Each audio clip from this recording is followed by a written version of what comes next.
Hello. What's up, everybody? Welcome to Wulff Den Live, episode 181, the one where we're back from E3 and we try Oh God, no.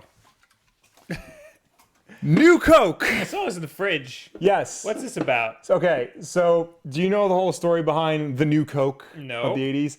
So in the 80s, Coke is like, oh, Pepsi's, catching up to us. We got to find a way to beat Pepsi. This looks very 80s. So they've devised a new formula for Coke, and they called it the new Coke. It's better than ever.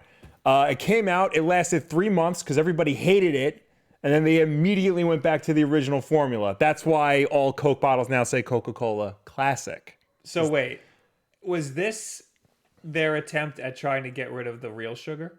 No. There's a whole lot of conspiracy theory behind it because once... Because that's what I heard, that they were trying to get glucose in it. There is a lot of conspiracy theory because the experiment only lasted 3 months, and when they brought back original Coke, sales shot through the roof. Oh, so people think they did it on purpose? Yeah. But I don't know if you know, but there's a show on Netflix called Stranger Things, and it's very 80s. Like, so 80s it hurts.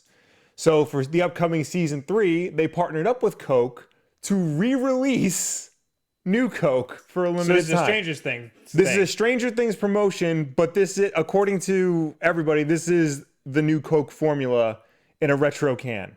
I like how it says trademark and then the registered trademark symbol, not the TM symbol. Yes. All right, well, I guess we're trying Yeah, we're trying it out. I have to wash the little top Yeah. first.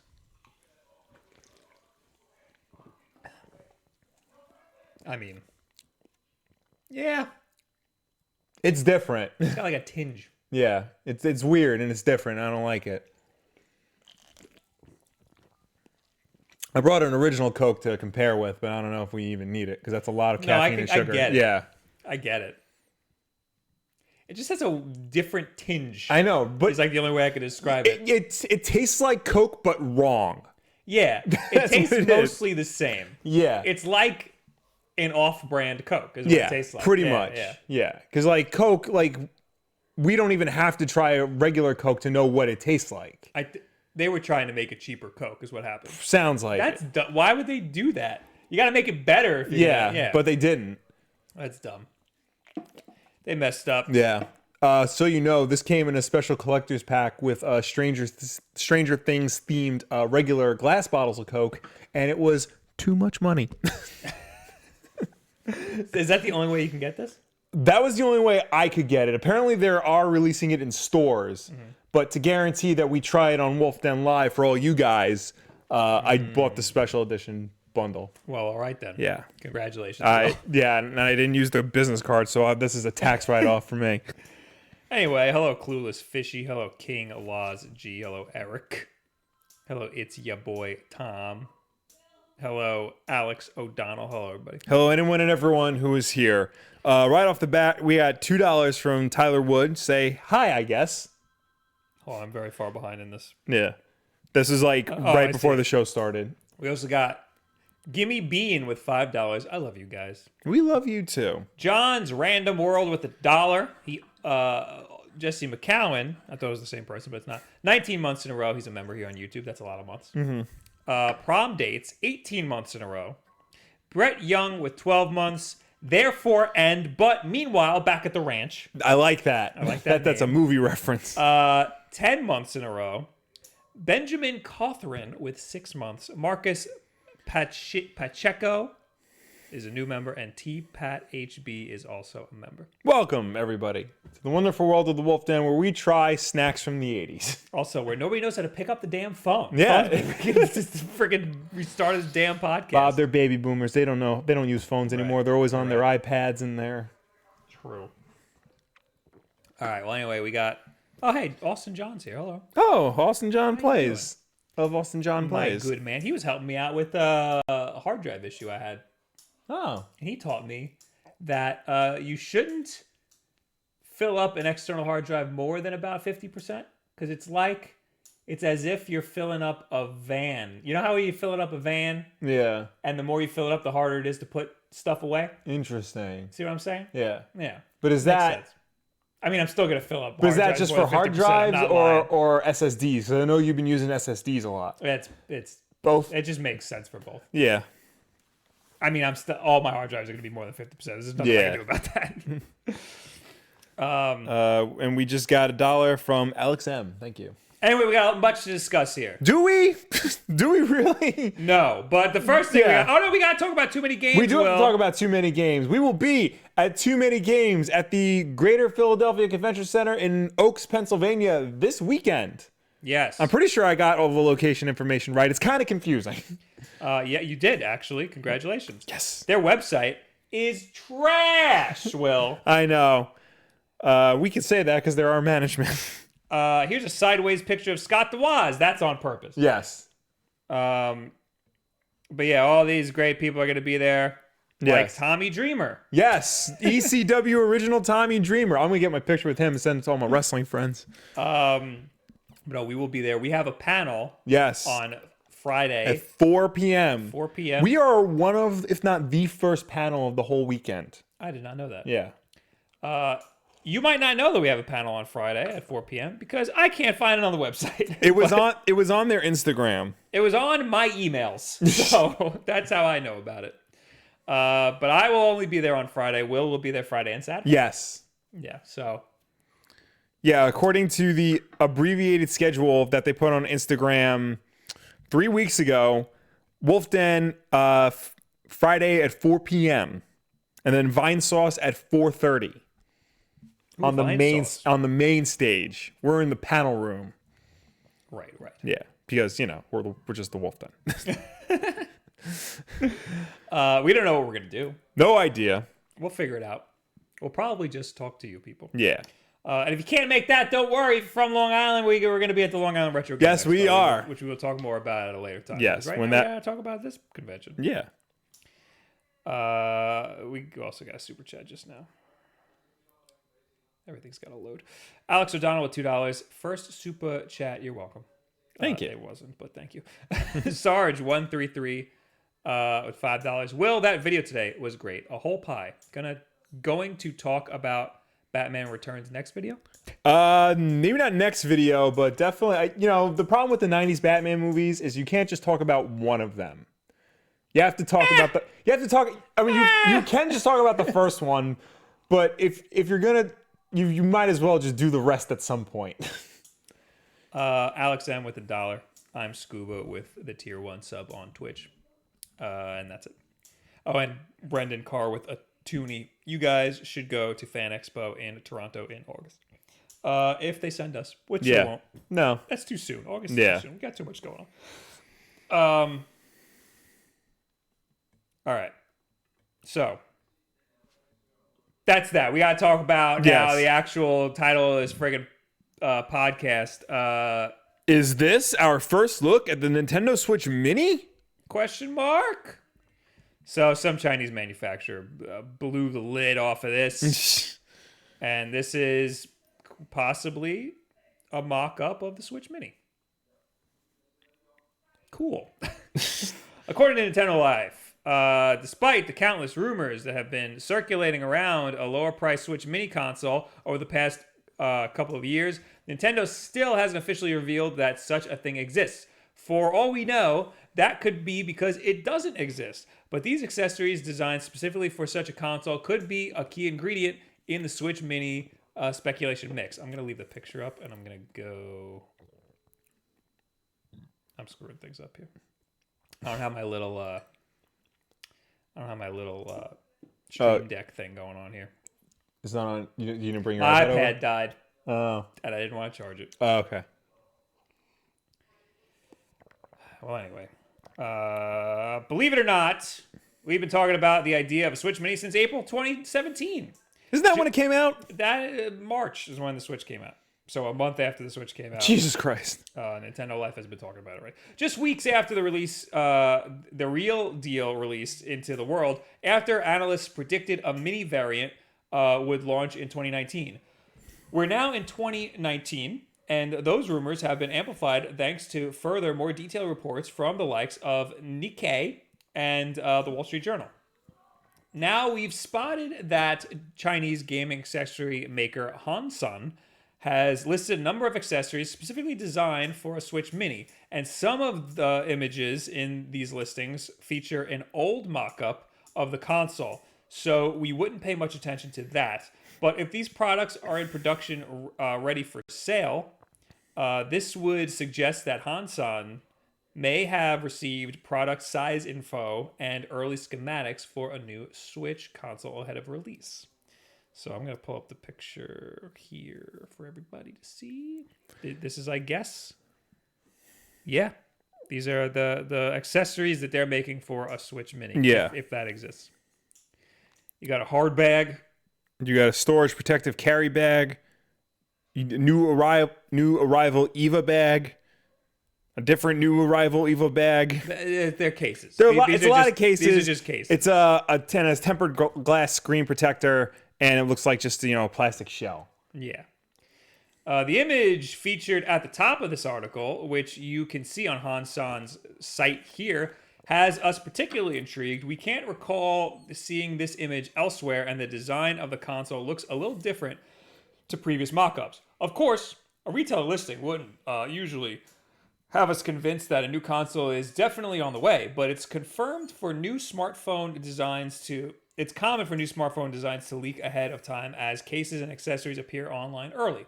Accessory manufacturers need to have extra exact measurements early enough to produce cases in time for a product's launch. So is this what we're seeing here?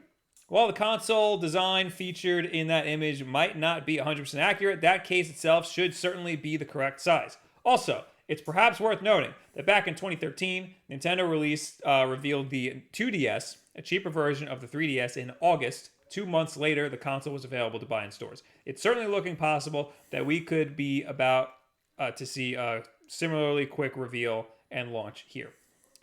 They've reached out to Hansan, and of course, they haven't said anything. Right. And that's that.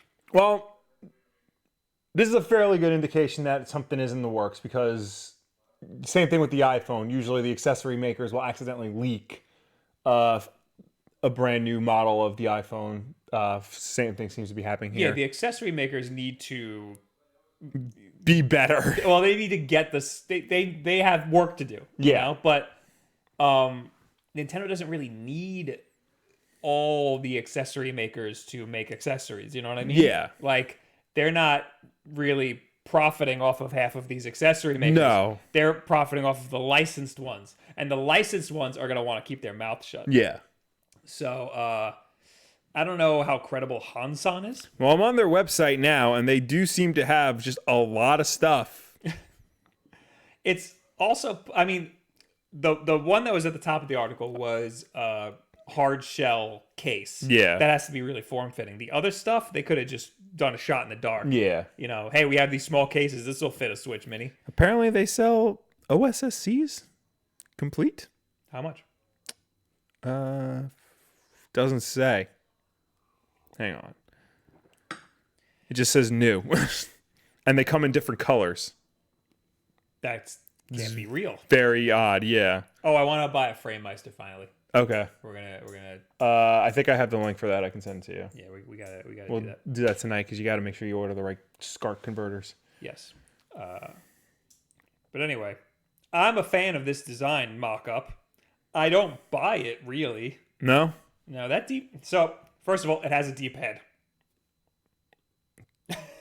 Oh yeah, that's right. So it that's does. already different than the Nintendo Switch that we got going you on. think about it, the reason why, if I can borrow that, the reason why this doesn't have a D-pad is because they designed it so you can play it this way. I'm picking up what you put down, Will. So they designed it so two people can play. Yes, if it this has is to be completely if this symmetrical. is designed to be, just one person playing it, they don't really need that. Exactly, and they should put a D-pad on it. Yes. It would make a lot of sense. However, that is not a Nintendo D-pad. No. That is looking like a Microsoft-style D-pad. Although I don't know, because the 3DS was the last system they made with the D-pad. Would they recycle that D-pad? Because they didn't recycle the sticks or. Oh, you know what? The Pro Controller has a similar D-pad. Yeah, It's popped out a little more. they'll probably just recycle the Pro Controller D-pad. Yeah, but Nintendo has the patent on the D-pad, Will. Not anymore. That patent lapsed. No, the patent's gone. But still, there's a very specific D-pad. I know, and they'll probably use that D-pad. I mean, again, this obviously looks like a Photoshop because you got the picture on the screen. This is definitely a mock-up. Yeah.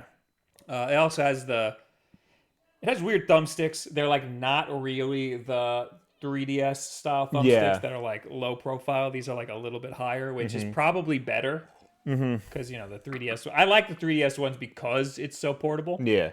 But that's probably not ideal for actually playing on the system. But these do get caught on stuff. Yeah. You know, so it'd be nice to have some lower. Also, I would like to say I'm very disappointed in this Hori Joy-Con because when you slide it out and put it back in, it doesn't do the click. Yeah. So I will never buy one. I'm so sorry. It's okay. It's $20. Well. Yeah, but it doesn't cheap do as hell. it doesn't do the click. So why even bother making it? Does it do the click while it's asleep? Well, even still, like you should do it here on the. Yeah, and then you put it in.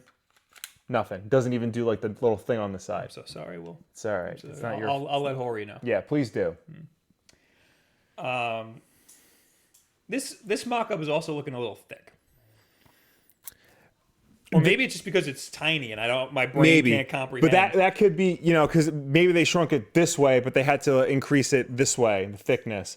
If that's the case, then that probably means that in terms of feature-wise, it's going to be almost one-to-one. So it'll have like the Bluetooth connectivity for all the controllers, the Wi-Fi connectivity, the ability to output to screens, which is a big deal. I don't know about that. What? The ability to output to screens sounds like something Nintendo. Sounds like a hurdle Nintendo would be too lazy to cross over. Here's my thing though, because the whole gimmick of the Switch is you can play it either as a portable or a home console. Right. Even for like a mini version, to remove that option, you know, I feel like is a big wasted potential. Because let's say you buy the Switch Mini for like a portable device, but you may want the option to play it on a big screen TV. Also, that eliminates like a lot of games because a lot of games can only be played on, you know. A lot of people writing in the chat, will there be a smaller dock? Yeah. We have no idea. That's another thing. If they release this, they would have to re-release the dock, like a new dock. Correct. Yes. The ability to output to screens is still going to be something that you need a dock for. Yeah. I think I'd be willing. No, to put obviously, money on yeah. it. Yeah. I'm not like there's not going to be either an HDMI port on this thing, or there's not going to be just a cable that you plug into USB-C that outputs. No, that's what I mean by having the ability to output the screen. Yeah. I think that if they're going to do a Switch Mini, they're going to have a dock for it or something. like that. No, of course. And then you'll just need a controller to be able to use it. Mm-hmm. It is also possible that you just can't output to a screen at all, and that the whole dock thing just isn't going to work. Yeah. Because maybe it's low powered. Maybe. And that's possible. But hopefully the price point will justify that. Make it like super cheap so that it won't matter that you can't output the dock. Yeah. Because this is going to be the portable version. You know? Right. If you want the home one, you buy this thing. This is going to be the one for people who want to spend a little extra money. Yeah. But back to the size and the thickness, I think it's my mind playing tricks on me.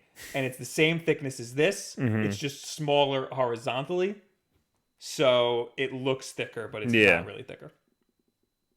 But yeah, this is very clearly a mock-up. It looks like there's speakers on the bottom. It looks like there's a kickstand on the right side. Do you see that?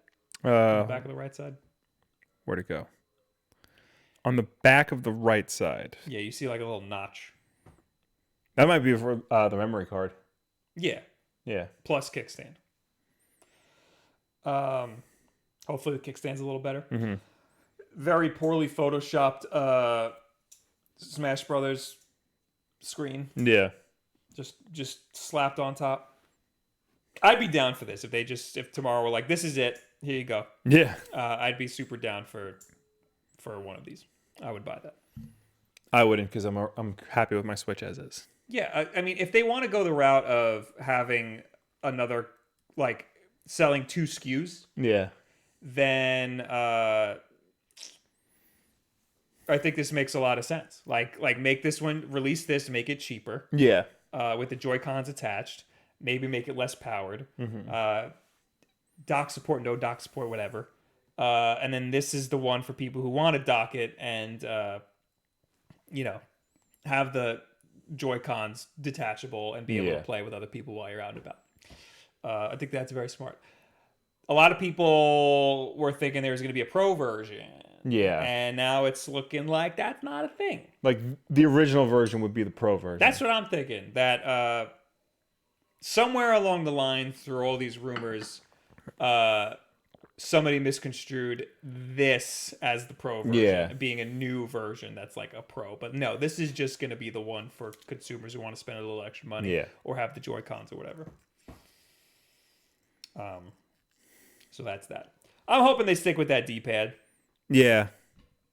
Wouldn't mind that. Heavy Hitter says too small for me. What do you got? Big fat hands like me? I mean, that's a concern. Oh, we don't know how small it is. I would imagine. We have no idea how small it is. There's not a banana for scale here. True. Had they put a banana in there. But I wouldn't be surprised if it's the size of a Switch without the Joy-Cons attached. I mean, that's tiny. I think we can get a pretty decent... I mean, if this is even what we can go on, because they clearly made this, is that D-pad has to be the size of like that D-pad. Yeah. Right? So it looks like the bottom's cut off a little bit. Like you see how this has a... If you look at just the Joy-Cons, it looks like the Joy-Cons have like a chin. Yeah. It looks like that's cut. Mm-hmm. So it looks like the screen's probably a decent amount smaller. Maybe it's like a 5-inch screen instead of a 7-inch screen. But it looks like the buttons are going to be the same size. They're just going to be like farted in a little more. So, yeah. Honestly, I think if you've ever played a 3DS before, I think you'll be fine with something. Yeah. Like this. Anyway, I don't play that thing in portable mode anyway. So. I do, but I'm probably not going to get a new Switch just for portable mode. I like having the smallest form factor possible. Yeah. Because I like traveling as light as possible because I bring a lot of crap. Mm-hmm. So I wouldn't mind having a portable version of the Switch. Bringing all my stuff over to a new Switch. That's going to be a pain in the ass. Yes. Like I would love to have two. Like this will be my docked home one, and then I'll have like the portable one for when I'm out and about.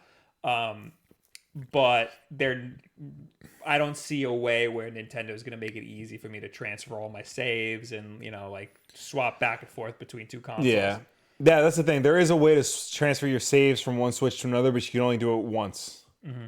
So and all your games and stuff. Yeah, and it's a pain in the ass. Mm-hmm. And I've done it before for the 3DS, and it's very similar, and it's a pain in the ass.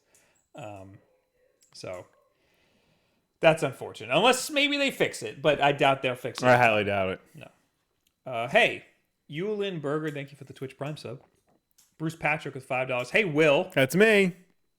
Did I read this one already? No, it's a different your one. Batman video was great today. Do Thank you you feel the rest of the Batman movies are as important? Also, are they canon with 89? Great job. So technically they are all canon with 89, but once Schumacher takes over, they kind of aren't anymore. Like they never acknowledge it ever. They never acknowledge Batman 89 and Batman Returns ever again. Batman Returns has one reference to Batman 89, and it's a blink and you'll miss it reference. The other movies aren't necessarily important to the overall story of the 90s Batman, but they're important to the overall history of comic book movies in a way. So for historian reasons, for historical purposes, maybe give them a shot. Just know it takes a nosedive mighty quickly. What takes a nosedive? The series. Oh, okay. Yeah, because you go from Batman 89 to Returns to Forever and Batman and Robin. And depending on who you ask, Batman Forever might be worse than Batman and Robin. Ain't that right, Bob? I'm looking at Discord because people are. I'm getting. I rely on certain people to let me know when there's problems. Yeah. So. Are there problems? No. People are just trying to get my attention. Okay. And distract me. Damn it. All right. We got more. We got Josh Boyda with $2 who says, "Is there going to be a smaller dock?" Which we addressed. We think there should be. There should be, and there probably will be. Yeah. I'm willing to bet that there will be. But again, if there's no way to output, I wouldn't be surprised if there's no way to output video from a portable version if it's less powered. I mean, that would suck. I feel like it should have the ability. This is the little like stand they made not too long ago. It only has power output. You can't output it to a TV, I but keep forgetting we have that. I would imagine something a little bit bigger than this. Yeah. Would be perfect. There's no reason to have it any bigger than that. Yeah. But again, I don't think it's the end of the world if it doesn't have the ability to output video. Because those, for people who want that, buy this one. But I feel like, removing the ability to play it on a TV removes the gimmick of the Switch. So does removing the 3D from the 3DS. Right, but nobody used the 3D. People actually use the TV mode. Yes. So.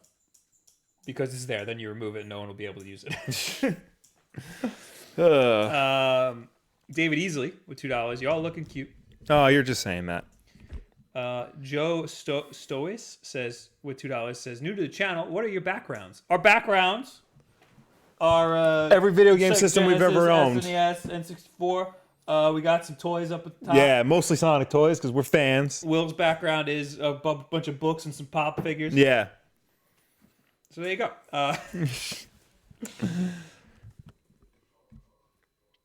And Austin John with $2. DM'd you the tweet. I miss it. DM'd you the tweet. Email and person. Yes. What? Cashburn gave us $2. Said, how do you know how long you've been a supporter? I don't know. Might be in like your settings on YouTube. If you're on desktop, you go to like channel memberships or something. Joe Eakins with $2 got another free super chat. This one goes to you. Oh, thank you. Thank you. How the hell do you guys do that? Let me see what Austin was talking about. Oh, hello. Can I bring this up on screen? All right, well, you do that. We got Arthur Barros donated $5 Brazilian, or reals, as Google tells me it's called. Are they? That's what Google says. Brazilian real. Don't know, man. I think Switch is in a perfect spot between console and portable. Don't know why they would release a mini version. Cheers from Brazil. Cheers. Cheers. He has a point. The Switch is in a good spot. It is the system for people who either want a home console or want a portable console, or ideally want both. You know why they would? Why? Because it's in its third year, and they need to make more sales. True. They're just gonna make a new hardware iteration. Yeah. It's just the way of the world in this. That's a fair point. In this, home console era. Yeah. They just need to refresh every once in a while, to keep moving sales. And then they could even they're gonna get sales from people who might not have bought a Switch yet, who've been waiting, who've been holding out for something like this, and they're gonna get sales from people like me, who are assholes and just need the new thing when it comes out. So, Captain Alex, this is Austin John sent me this. This is the original tweet from about this whole Switch Mini situation. Was the Switch Mini just unofficially announced to me? So this was to Captain Alex. A gaming company in China just wrote to me letting me know they're releasing accessories for the Nintendo Switch Mini. Would a company make products for a console they didn't know existed and didn't have in hand? Did I get this email? I would ignore that. If I got this email, I would skip right over it, because I would just assume that they don't know what they're talking about. I mean, a company might make products for something that doesn't exist. Maybe they're trying to jump the gun. We get emails from a lot of Chinese companies that make like really bad stuff. I got an email the other day that said, it was in broken English, and it said, "Hey, we're making a retro console. Do you want to do marketing for it?" And I said, I need way more information than that. But then they actually sent me like their plans and like pictures of it and stuff. And I was like, why didn't you just do that in the first place? Yeah. But anyway, this email from Hanson says, "Hi, manager Alexande. Greeting from China. Glad to tell you that we will release Switch Mini accessories such as carry bag, screen protector, etc. Look forward to work with you." And those are the pictures. Yeah. seeming less legitimate, Will. I mean, it's certainly possible, but Yeah. that's definitely a mock-up that they made. And yeah, it could just be a company doing a shot in the dark, trying to be the first one to market. The only thing that's throwing me off is the one that attaches to the back, the hard shell case. Yeah. Because that needs to be really form-fitting. So, I don't know. Why don't you read some super chat? Okay. Levy Hutchinson with $2. 8-bit dough rhymes with Nintendo. Changed my mind. Changed his mind, Bob. It doesn't, because that's not how they pronounce it. You found out how they pronounce it. Was it in a video or something? They have Bluetooth speakers. Mm-hmm. And when you turn them on, it says 8-bit do, not dough. So there you go. I used to say 8-bit dough because it makes sense to be like Nintendo. Yeah. But no, apparently it's pronounced do. Cody A with $2 in the super chat. Wolf Boys, weird pronunciation, Mario. Yeah, that's how we say it. Austin DM'd me and said, Sarah, the person who sent that email, is an employee on their website, and it's written like the Chinese emails we get. I believe that it's a real email from the company. I believe that the company actually did that. My only concern is that I think that it's a company just doing a shot in the dark. There's going to be a Switch Mini. Let's just get accessories as quickly as possible. And they're just guessing on the schematics. Right. Except for the hard shell case. That's the one that's kind of... Yeah, because that has to be exact to the that's Switch the Mini. only... That part has some weight to it. Mm-hmm. But I'm always skeptical until I see something. I believe that there's going to be a Switch Mini. I believe with it, like sometime in August or maybe late July, we're going to learn about a Switch Mini. But I'm just skeptical on this company blowing the lid on it and those mock-ups being anywhere close to real. Yeah. But again, the hard shell one, that one seems legit. Like, why would they do that? Like, where did they get the information for that? Gene Koff Morales with $2. Will, have you seen the Chucky claymation commercial? I did not know there was one. I have seen a bunch of trailers for the new Child's Play. Why are they doing that? I wasn't interested until they said Mark Hamill was the voice of Chucky, so now I'm curious. But here's the thing. That's the only part I'm interested in. Here's where they throw a wrench in it. This is a remake of the Child's Play series, where Chucky, instead of being a doll possessed by a demon spirit, is now a rogue AI gone bad. Ooh, fear of Alexa. So it's a refresh. Yeah. The original creator of Child's Play is doing a Child's Play TV series with the entire original cast of the movies. And has nothing to do with Has nothing to do with this movie. So Brad Dourif, the voice of Chucky, is involved in this. Jennifer Tilly from the later movies is involved in the TV show. Alex Vincent, the original Andy Barclay, is involved in the TV show. So why would I not just wait for the TV show to come out? I don't care about anything. I know you don't. I was interested because Mark Hamill was the voice of Chucky. Yeah. But people are, oh, did you see the new trailer? Oh, did you see the posters where they're killing all Toy Story? I just don't. Yeah, that was cute. I don't think Child's Play was that great. It's not. It's just the humor of a doll killing people, and Brad Dourif as Chucky is hysterical. It terrified me as a child. Well, yeah, as a child. You liked horror movies. We used to rent games and movies from Blockbuster. Our parents would be like, all right, you get one. Yeah. And I would always want the video games, and you would always pick horror movies. Yes. I never liked horror movies. I was also 2 years younger than you. I was more impressionable. I was trying to toughen you up. Yeah. With Halloween 6. My taste wasn't great. But yeah, I remember Child's Play. And then we had a doll that looked like Chucky, and that terrified me. Yeah. But now you watch them and you're like, this is stupid. Yeah, now I just think they're dumb. Yeah. Anyway. Ender Grimm 2015, thank you for the Twitch sub. Crunch Topher with 10 bits on Twitch. By the way, we're not streaming on Twitch. Bup with Twitch Prime sub 2 months. Levy, I read that. You read that. Joystick Junkie with 3 months over on Twitch. And then skip to Cash Burn with $2. Been a supporter for 1 year and 8 months. Love you guys. Love you too. Thank you. And heavy hitters with $2 in the super chat. Also, Cody A says Wolf Boys weird pronunciation Mario. I said that. Wolf Boys with weird pronunciation Mario. Get on my level. All right. So that's it with Switch Mini. We get it. There's going to be a Switch Mini. Yes. I just, Sooner or later, this basically confirms weird it. Chinese manufacturers blowing the lid on it. Yeah. Wait till Nintendo says something. Yeah. We'll probably get a direct. So, Will, this really cool thing happened this week. What happened?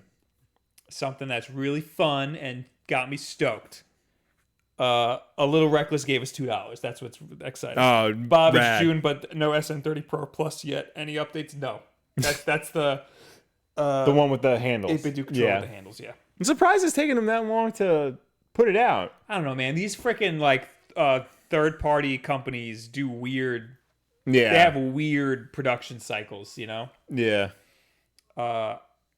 The cool, exciting thing that happened, Will, was some guy made a Mario Battle Royale. Explain this to me. All right, so this is, I'm going to play the video. That's the only reason why I picked this article, because they had actual pictures and stuff. Right.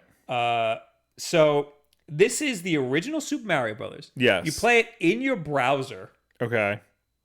And you can plug in a controller if you want. The controller support's kind of jank. The whole game is kind of jank. Well, I imagine so. So it's 75 players to a game. Mm-hmm. I don't know why it freaks out when I play a video on here.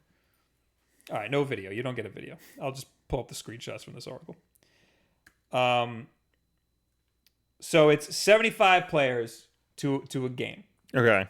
And it's pretty well supported. There's a lot of people playing right now. Yeah. You play either World 1, World 2, World 3, World 5, World 6, or Plus, which is a world that this guy made himself. It's actually pretty cool. And you just have to get to the end of the world as faster than the other people. If you're first, second, or third place, you get put on the little platform. Yeah. Otherwise, you don't place at all. Okay. Now, everybody's intangible, so you pass through each other. It's not like New Super Mario Brothers where you jump on people's heads. Okay. But the stuff you interact with in the world is tangible. So if you jump on a Koopa shell and fire it out, it could hit other people. Okay. If you get a star power, that will hit you can run into other people and kill them. The fire flower doesn't affect other people. But if you know where the power-ups are, and you're really quick, what you do is you jump on top of where the power-up is, and some other person will inevitably hit it, and then you'll get it first. Yeah. If you get it within a certain frame, like 1 or 2 frame, window, you can multiple people can get the same power-up. Okay. It's really cool, and it's a lot of fun. It's a little jank, so it gets a little bit of getting used to. The bad guys, their hitboxes are a little bigger than normal. Yeah. The Koopa shells, how in the original Super Mario Bros., if you just jump a little bit, you can jump on a Koopa shell. Yeah. In this, if you're next to a Koopa shell and it's coming at you and you jump a little bit, you will just die. I also noticed that you kind of snap 2 enemies because their hitbox is so big. If you think you have time to jump, you probably before a bad guy, you probably don't, and you'll snap to them and die. Okay. So you have to be a lot more cautious than normal. You also since the same instance of the game is being played across 74 other people, stuff how when the piranha plants come up and down, if you if you stand next to the pipe, the piranha plant won't come up anymore. The piranha plant's always going to come up on a certain time. Okay. So you have to keep that in mind when you're jumping on top of pipes, that the piranha plant's going to come up whether you're on top of it or, if you're on top of the pipe, the piranha plant's still going to come up. Other things the little seesaw platforms, those won't seesaw because then people just won't be able to get across. It's a lot of fun. It's really cool. And it kind of breaks your brain a little bit to... because you have to play it way differently. It's not just a speed run because other people are getting power ups. They could affect your gameplay. They're hitting bricks, and then those bricks aren't there anymore. Yeah. Also, the way it doesn't it's Mario, but it doesn't feel as like polished and clean. So like you Yeah. have to keep that in mind. Like your timing is going to be a little weird. Well, yeah, it's one guy making it as Yeah. opposed to like the entire team at Nintendo. I mean, it's for what it is really cool. Right. He's going to get slapped down by a C&D absolutely. any day now, which is upset. I think he's got enough press right now. He's got enough people playing it. Tomorrow, just reskin the whole game. Yeah. Just reskin it with your own IP. Call it Jump Royale. Yeah. And then I'll keep playing it forever because it's Yeah. an amazing game. And then keep supporting it and updating it and tweaking it, and then everybody will be happy. You know, because it really is amazing. Yeah. And you can play it on anything. You can play it just right there in your browser. I don't want to link it because it's freaking a copyrighted thing. But just search Mario Royale and you'll find it. It has controller support, but it's weird. Like, I played it on PC. I streamed it on PC last night on Twitch. I couldn't get the Xbox controller to work at all. Everybody said, you're supposed to just plug and play your Xbox One controller on a Microsoft, on a Windows computer, and it just works. Yeah. I've never had that work in my life. Xbox controllers don't just plug and play onto freaking Windows computer. I don't know why this works for everybody else but me, but I've never had it been able to work. Weird. But the 8BitDo controller gets recognized as an Xbox controller. You plug it in, it says that Xbox is so controller. Strange. Yeah, I know, because Windows computers are weird like that. But for some reason, I was only able to get the 8BitDo controller to work using Joy-to-Key. You ever use that? Yeah. It's like that app that makes it so your controller inputs keys on the keyboard. Yeah. I got that to work. There was like a slight noticeable input lag, but I just made do. I just figured that was the game. When I played it on my Mac, I can only get the controller to work via Safari, but it recognized the 8BitDo controller as an 8BitDo controller in the game. Like I didn't have to do a joy-to-key sort of situation or anything. So I recommend fire up Safari because I couldn't get the controller working Chrome. Yeah. Fire up Safari. You could plug in your 8BitDo controller, map the keys, and it felt way better playing it in Safari than it did on Chrome on my Windows computer, just because of the controller. So you got to try it out. Okay. It's amazing.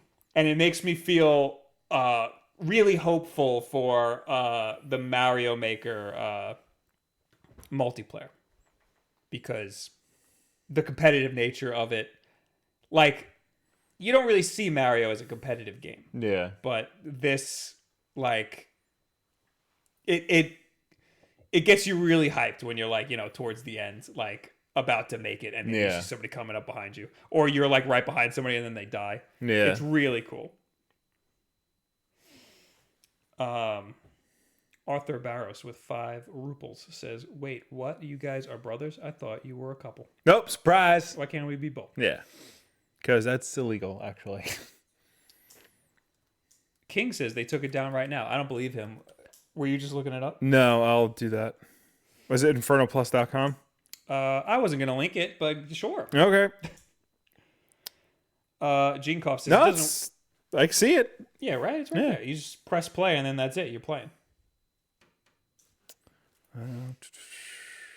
You can play with WASD shift and space if you don't want to input keys. All right. The Cyberquick says, your controller may be busted. I literally plug and play for me across multiple computers and multiple controllers. I don't know what to tell you, man. It's not just my computer. It's not my controller because the controller freaking works. It's my Xbox One controller. He's playing it right now. See, now you're in World 3-1. Okay. I want to watch you play a little bit of it. Gene Koff says it doesn't work because Nintendo told Microsoft not to let it work for Bob. And yeah, again, it's not just this computer. I've tried it in other computers and it just doesn't work.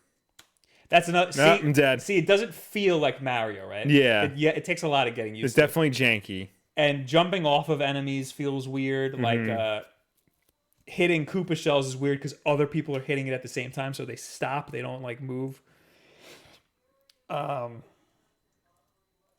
Yeah. 6-1. 6-1 is hard. Yeah. I think 5 might be the hardest. Plus is actually really good. That's the one that the guy made. I got 3 victory royales, Will. Nice. Today. I call them. So this is a terminology I made up. If you beat the game, if you make it through the whole thing, but you don't get top 3, that's called biscotti breakfast. Okay. Get it? It's like chicken dinner, but yes. Okay. If he's Italian, I got it. Yes. If you make if you make second or third, that's called a spaghetti lunch. And if you get number 1, that's called the whole pie, also known as a half sausage and half pepperoni. Of course. Oh, wait. What did I place? Denaru says Janky Mario. Connection interrupted. Damn it. That's it. They just they just smacked it down right now. Well, that seems like fun. That's something a full game can be made out of. I know. I'm like super down to stream that like forever now. Yeah. Like that's amazing. But I mean, in like a few friggin' days, we'll get Mario Maker. Yeah. And that'll have a similar competitive nature because there's going to be a competitive mode. Yeah. And that you can't play with friends, at least yet. But I don't really care if Yeah. you're going to be streaming it. And that's going to be different because the enemy, the people you're playing with are going to be tangible. Yeah. Yeah, so there's going to be more ways to like mess people up. And you're only playing with 3 other people. This is playing with 74 other people. It said like 80 when I was playing. So maybe he was able to like improve the server. Maybe he keeps updating. Yeah. And he keeps releasing patch notes and stuff. It's really cool. AJ says I plug and play with Xbox One controllers on my Mac. I know. I've never had a problem with an Xbox controller on my Mac. I always have problems on my Windows computer. It's ridiculous. Yeah. And you just plug it in, right? Yes. That's so weird. And then it turns on your Xbox, so I had to turn the Xbox off. Everybody always comes out of the woodwork. It's like, no, you gotta do this. No, nothing works. Yeah. Pablo Z says, what about the Mussolini? So that is when you get first place and nobody else makes it. Ooh. So you're the sole survivor. Yeah. I originally called that the genocide, but anyway. There's so much wrong with because Mussolini was killed by his own people. It's the opposite. Oh, yeah. Let's call it the reverse Mussolini. Okay. That's what we'll call it. All right. So I recommend playing this game. Yes. But don't play it too hard because Nintendo will just come after it right. faster. Tony, thank you for the $1. All right. I would love to make a video on it, but there's no time. Yeah. Because we're going to too many games this week. Yes. Oh, I also want to talk about, Will, this game that came out called Cadence of Hyrule. Yes. It's not that good. A lot of people really like it. Yeah, I saw it got good reviews from the games journalism websites. I'm not a fan. What's wrong with it? So it's just like playing A Link to the Past. Okay. Except that you can only move on a beat and you can only attack on a beat. Okay. Also, it's not made by Nintendo. So Right. it's a Link to the Past made by a different company. Right. So it's like already a little like weird. And you can only attack and move on like you're limited to attacking and moving on a beat. Which there's like an easy mode where you can like snap to the beat, but then you still can only move on the like it just makes it easier to move on the beat. But right. You still have that you can't rely on your reaction time while you're playing. You have to do it on the beat. You need to like plan ahead. So it's just not clicking with me, Will. Right. I'm just not. Did you play the original Crypto the Necrodancer? No, I did not. I was wondering how it compares. I'm sure it's exactly the same as Yeah. Crypto the Necrodancer. It just feels like a B-rate Zelda game. Maybe. Right. It feels like a Zelda game. It feels like Ocean Horn. Somebody's making a Zelda game, but it's not really a Zelda game. That's what it feels like. And then the gimmick part is that you can only move on the beat. Right. And a lot of people like it. A lot of people are having a lot of fun with it. I'm also not a fan of Zelda games. Right. But I like A Link to the Past. So this feels like A Link to the Past, but worse. You know what I mean? Like, I'm not... I'm not happy about it. And I know a lot of people are going to be mad. Like, for example, Zaniel in the chat who says, Bob, you're wrong about Cadence of Hyrule. It's great. I've played through it 4 times. That doesn't mean it's great. That means you like it. Yes. You know how much Cyborg Justice I used to play? Oh, true. That game sucks. Yeah. Gecko says, is it better than the CDI Zelda games? Yes. Yes. Samuel Schneider says, Yo, Bab, I was in your stream and I tried to mention you could turn off the rhythm part. You can't turn it off. It makes it you snap to the beat. Like Okay. If you hit up in between beats, it'll wait till the beat and then do it. Okay. So so yeah, you can still only move on the beat. It just waits till the beat happens and then it does your input. You know what I mean? Like it just makes it easier. It's like easy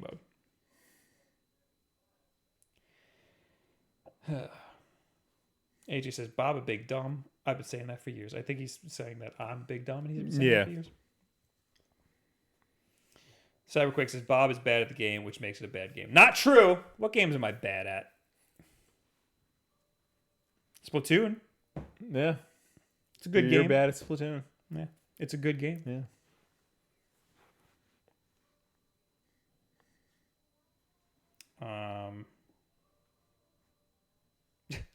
Zega Studio says, I played Mega Man X8 a lot.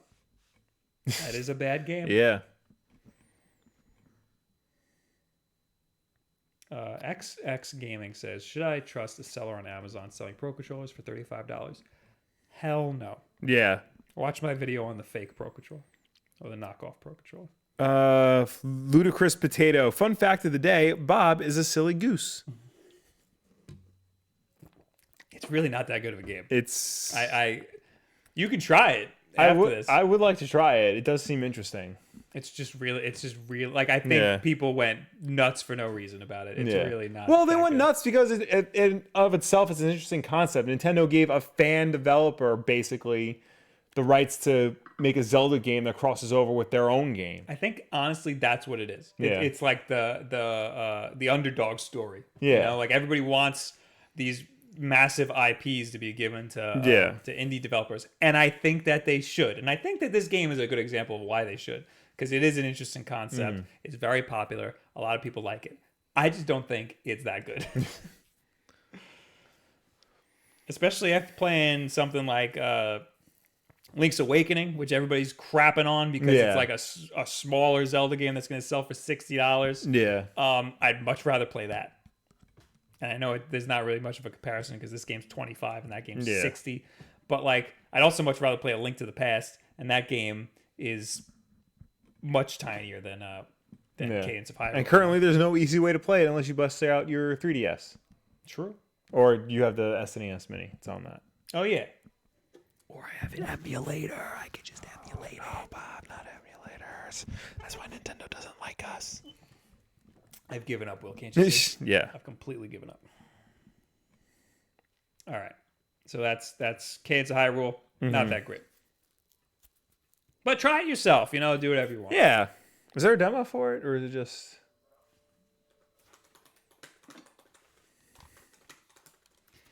Let's see. No. Weak. You can play it right now if you want. Well, I'm looking to see... Anyway, while you do that, Will, Dr. Mario World hits Android and iOS in July. Yeah. And here's how it plays. Sorry. Did you know, Will, that I am the Dr. Mario World Champion? I did not know that. It's also not true. I couldn't beat, what's his name? I don't know. I blanked out every time they announced a person who wasn't you. That's the guy who won the Nintendo World Championship for Mario Maker. Yes. What the hell's his name? There is no demo for Cadence of Abdallah. Hyrule. Yeah. Abdallah. I want to say Abdullah.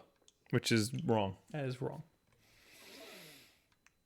But anyway, this is according to Polygon. Nintendo is bringing Dr. Mario to mobile devices with Dr. Mario World. A new spin on the puzzle game series Dr. Mario World will be released for Android and iOS devices in July 10th, Nintendo announced on Monday. In addition to confirming a release date, Nintendo also explained how Dr. Mario World will play and how the mobile game will be monetized. In a new video, Dr. Mario World's basic rules follow the previous game's classic color matching mechanics. Destroy viruses by lining up similarly colored medicine capsules. But instead of falling, the pills in Dr. Mario World will float upwards, and players will have a variety of skills, items, and power-ups at their disposal to help them complete stages. So I watched the video before. Okay. The worst voice acting I've ever seen from the viruses. The worst voice acting you've ever seen. Yes. Notice how in the video, there's a finger that moves the pills. Yeah. So all the viruses are arranged already in a certain way. Right. You take a pill and you take your finger and you place it on the screen. One pill. It's not like the pills are falling or the pills are going upwards or anything. Yeah. You get one pill. And you just looks like you move it around the... Yeah. I lied. You get one pill at a time. In the top right corner, it says 18. That's how many pills you get. Okay. So you're limited to the amount of capsules that you get to use. Okay. Also, just like a mobile game, there's a time limit, and you gotta wait. When your time runs out, you gotta wait a whole day, to refresh. That's unless you weak. pay money. Yeah, of course. Yeah, it's like Candy Crush. Okay. So what's the problem? This time, Dr. Mario isn't the only physician in town. Will, in Dr. Mario World, he'll be joined by characters like Dr. Peach, Dr. Toad, Dr. Yoshi, and Dr. Bowser. They just give PhDs to anybody. I noticed Luigi did not get his PhD. Nah, because he's a little dumb, Will. Hey, man. He owns a mansion. It was inherited. Each of whom will have their own special powers. Peach, for example, can clean a column at random. In addition to showing off gameplay, Nintendo explained how Dr. Mario World's monetization will work. Mobile puzzle gamers will find familiar money-making strategies at play. Gameplay is limited by a stamina meter. Hearts will refill over time, and players can purchase a premium currency, diamonds, to buy power-ups or more medicine capsules if they run out. Android or iOS users can pre-order the free-to-play. Yeah, so why would you pre-order it? So yeah, you can pre-order it now, I guess, if you're stupid. So what's the problem? The problem is it's not a Dr. Mario game, Will. It doesn't play anything like Dr. Mario.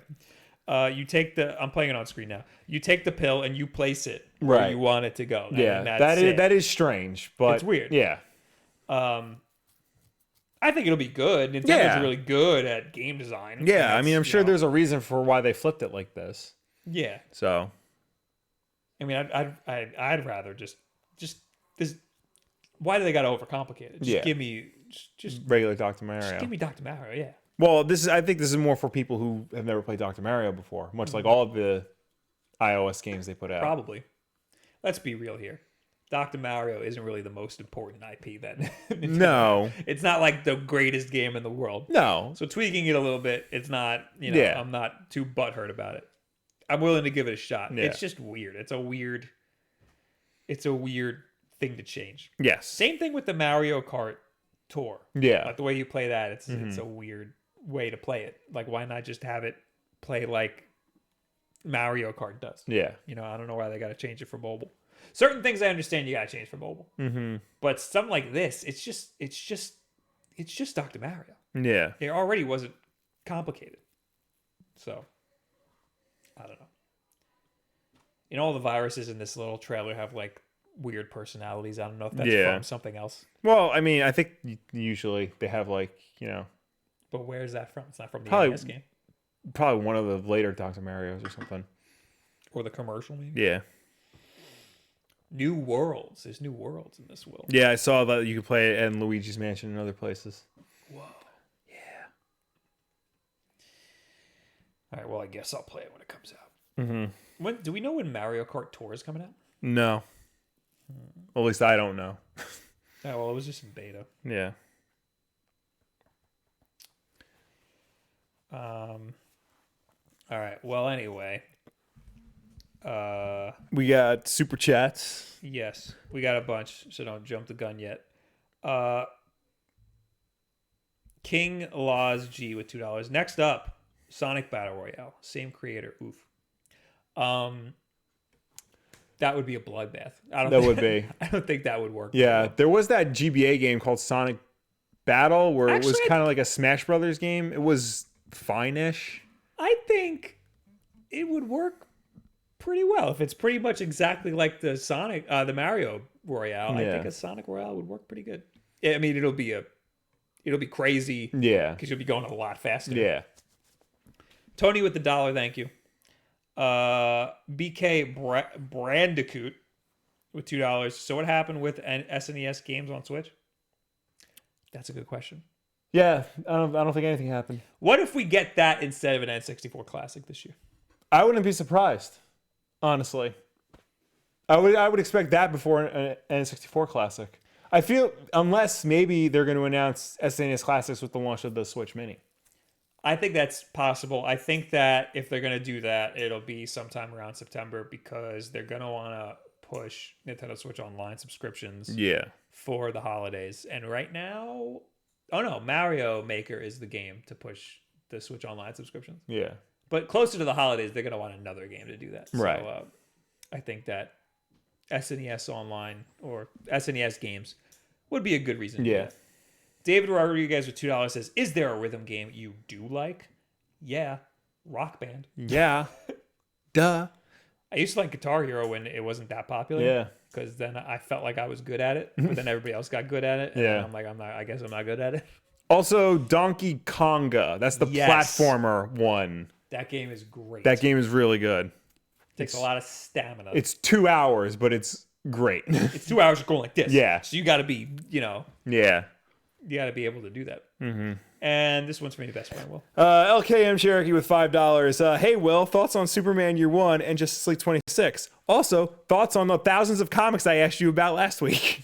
Well, of the thousands of comics you asked me about last week, I only read Detective Comics 1005, and it was very good. I really liked the direction of that series. I didn't read any of the other ones because I'm busy, and don't ask me about them next week. But Justice League 26 is fine if you like Justice League, which I know you do, so I'm sure you enjoyed it. And Superman Year 1, Frank Miller is like not good past the year 2000, and I just could not get into this.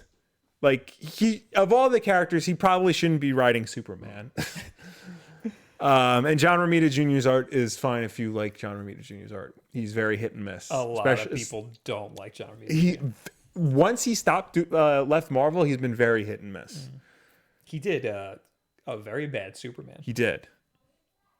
But he did a very good Spider-Man. Yes. And he did a very good Daredevil with Frank Miller. But once again, Frank Miller can't write anymore. Yeah. All right. People are saying stuff about Astral Chain. That game's going to be great. I read somewhere I don't really think we need to. I saw something about Astral Chain was originally going to be a fantasy game. And then they made it cyberpunk. Yes, I did see that. Yeah. I also saw it's the mechanics are based on this weird like NES game where two characters are like chained together. Yeah. Yeah. All right. Hey, you put this one here. Yes. Phil Spencer, the head of Xbox, explains the Sony and Microsoft partnership. So Phil Spencer gave an interview with Kotaku where they talked about the current collaboration between Sony and Microsoft towards cloud gaming. And he explained it's the beginning of a kind of conversation. Sony and Azure, which is Microsoft's cloud computing technology, is looking at the future of cloud gaming. Per Phil Spencer, we look at what you're doing. We look at what you're going to need in order to be a future gaming platform. And there are only a couple of companies on the planet that really have a global cloud that can reach gamers everywhere. Today, it would be us, meaning Microsoft, and Amazon in terms of the scale, and Google is building its cloud. I think when you're another gaming company and you're looking for who you're going to partner with, you could either go and invest tens of billions of dollars in trying to catch up, or you can figure out who your partners are. He went on to discuss just how much infrastructure Microsoft has in terms of being able to supply and support other developers, explaining, we have this thing called Microsoft Game Stack. We announced it at GDC. It's DirectX, it's Windows Studios, and it's Azure. Even Google's Phil Harrison, when he was on stage announcing Stadia, was showing Havoc, was showing Digital Studio, was showing things that we built. We're going to have platform components as Microsoft and as our gaming organization that competitors use. We do think about the strength that we get as our platform grows, and having great partnerships with gaming companies helping us grow that platform and strength is important to us.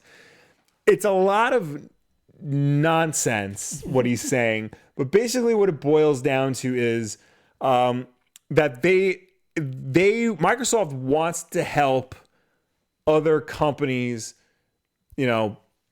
bring gaming to the cloud.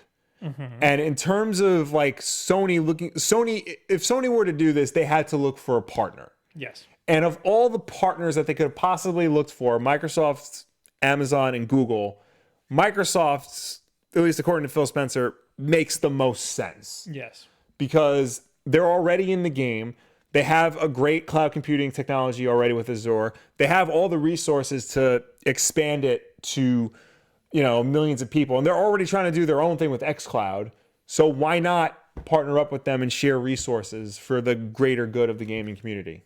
Sony is playing chess here. Yes. Because they're backed in a corner kind of. Because, they're currently the best-selling console on the market by a wide margin. Yes. Yeah. Especially in their home country. Yeah. So they are on top right now. Yeah. I should say the most selling, because Nintendo's sneaking up on them. Nintendo's sneaking up, but Sony, they have something like 90 million PlayStation 4s out in the market. Yeah. So they have a lot. as of right now, they are the number one console. Right. Yeah. Right.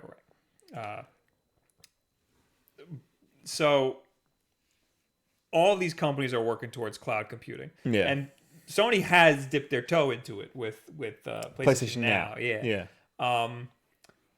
But they can't compete there because all these other companies are doing so much better than they have. Yeah. The way PlayStation Now is doing and have it such a better infrastructure. Yeah. It's not to the scale that like Stadia and xCloud are at. And also, I think it's using these other people's technology. Probably, yeah. I think it might be using Microsoft's technology. Yeah, or AWS most likely. Yeah, that's what everybody uses. True.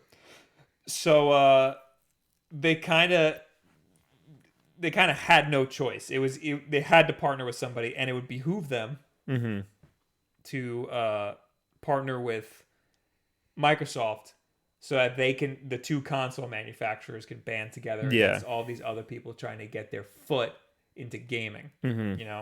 It wouldn't be good to partner with Google, because that would just help this new company out. Microsoft knows what they're doing in that space.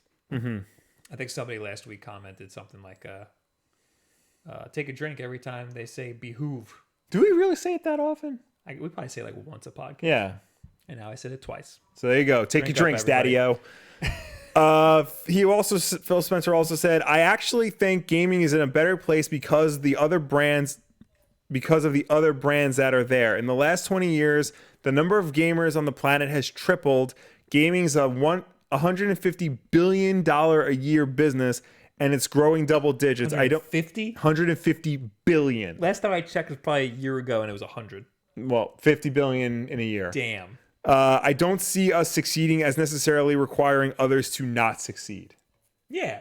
So this is all part of the greater Microsoft philosophy of collaborating. I like the way things are going in the tech space right now. It's very open. Everybody's sharing ideas. Yeah. Nobody's getting butthurt about stealing ideas and stuff.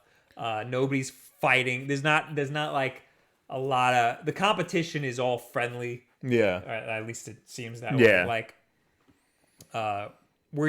this is how we get to advance our technology as quick as possible. Yes. By helping each other out, by throwing ideas off of each other and stuff. Yeah. So this is great. I think this is great. Spencer also, in the same interview, talked about Microsoft now is more focused on software instead of console sales. Yep. And on that, he said, I think the role that those other gaming companies play in gaming is critical. We're a big publisher on those platforms. We have great relationships with them.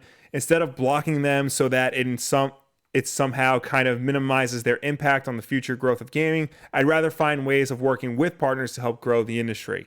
And it's not here, but he also said that consoles never really were the moneymaker. It was always in software and services. So if that means spreading the Xbox brand to other systems, then that's what they're going to look at doing. They're still going to sell an Xbox, like a device, but they're going to look to put it on the Switch and the PC and things like that. Yeah, That was his non-answer to, would you ever put Gears 5 on a Sony platform? that is what everybody thought they were going to do. Yeah. Or that they're working on. So I'm excited for the days when I'm playing my Xbox games on my Nintendo Switch. Yeah. Or even my PC games. Dude. Yeah. It's freaking. This is Microsoft we're talking about. I just want to be able to play my friends on PlayStation who are playing on a computer who are playing on Xbox. That's what I want. And I can only do that in Fortnite and Rocket League right now. Yeah, it's a weird time right now because like a lot of developers, every developer now has the capability to do crossplay. Yeah. Somebody wrote an article. We talked about it before that Destiny 2 is going to be cross-save. Yes.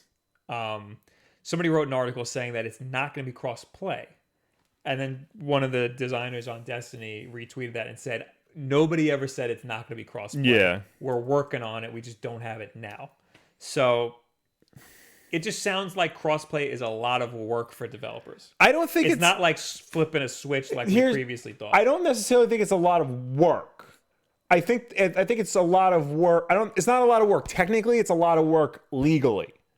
I think the opposite. Because when Fortnite went crossplay for a day, that was an accident. That they like flipped the switch by accident. Everyone can play everybody on each other. That was when PlayStation had big problems with that. Yeah. But that was from a legal standpoint. Yeah, and but when that news broke, developers were coming out and saying, we've been able to do this since the original Xbox days. Right. The only reason why we don't is because legally the platform makers want us locked to that platform. Well, companies like Psyonix with Rocket League, they had it built in. They were ready to go with cross-platform play, you know? But people like freaking Duck Game, the people who make Duck Game, they don't have cross-platform play ready to go, you know? They don't have the infrastructure for that. Well, the thing is, like, what is, like, there really is no line of code preventing a PlayStation player from playing against an Xbox player. Here's the line of code. It's that when you're on PlayStation playing an online game, you're using the PlayStation Network. Right. When you want to play with a friend, you add them on PlayStation Network and send them a friend request via the PlayStation Network. If you want to send somebody a friend request or you want to play with somebody on PC from your PlayStation, you need a unique account system for that game. You know what I mean? Yeah. That's the thing that's keeping a lot of developers from doing cross-platform play. They need to build their own infrastructure within the game. It's a lot easier when you're locked to one platform. I'm sure it is, but like once you're in the same server space, you know, then the barriers should be less and less. You need to make the server space. Right. Because right now, it's relegated to the specific consoles. Yeah. You're in that ecosystem. It's much easier to send requests and stuff. Yeah. And it's one reason why a lot of online stuff is bad on the Switch. Yeah. It's because Nintendo's ecosystem, their way to send friend requests and stuff sucks. Yeah. So that's games that are multiplayer on the Switch. A lot of the good ones don't use Nintendo's account system. It uses their own. Like Rocket League is one of them. Yeah. But that's the thing that developers need to get around now, and that's why something like Destiny is taking a long time to get cross-platform play, because they need to build the system like that, and they have like Bungie.net or whatever. Yeah. So they've got a good thing going. They're able to do that, but again, something like Duck Game is going to have a much harder problem.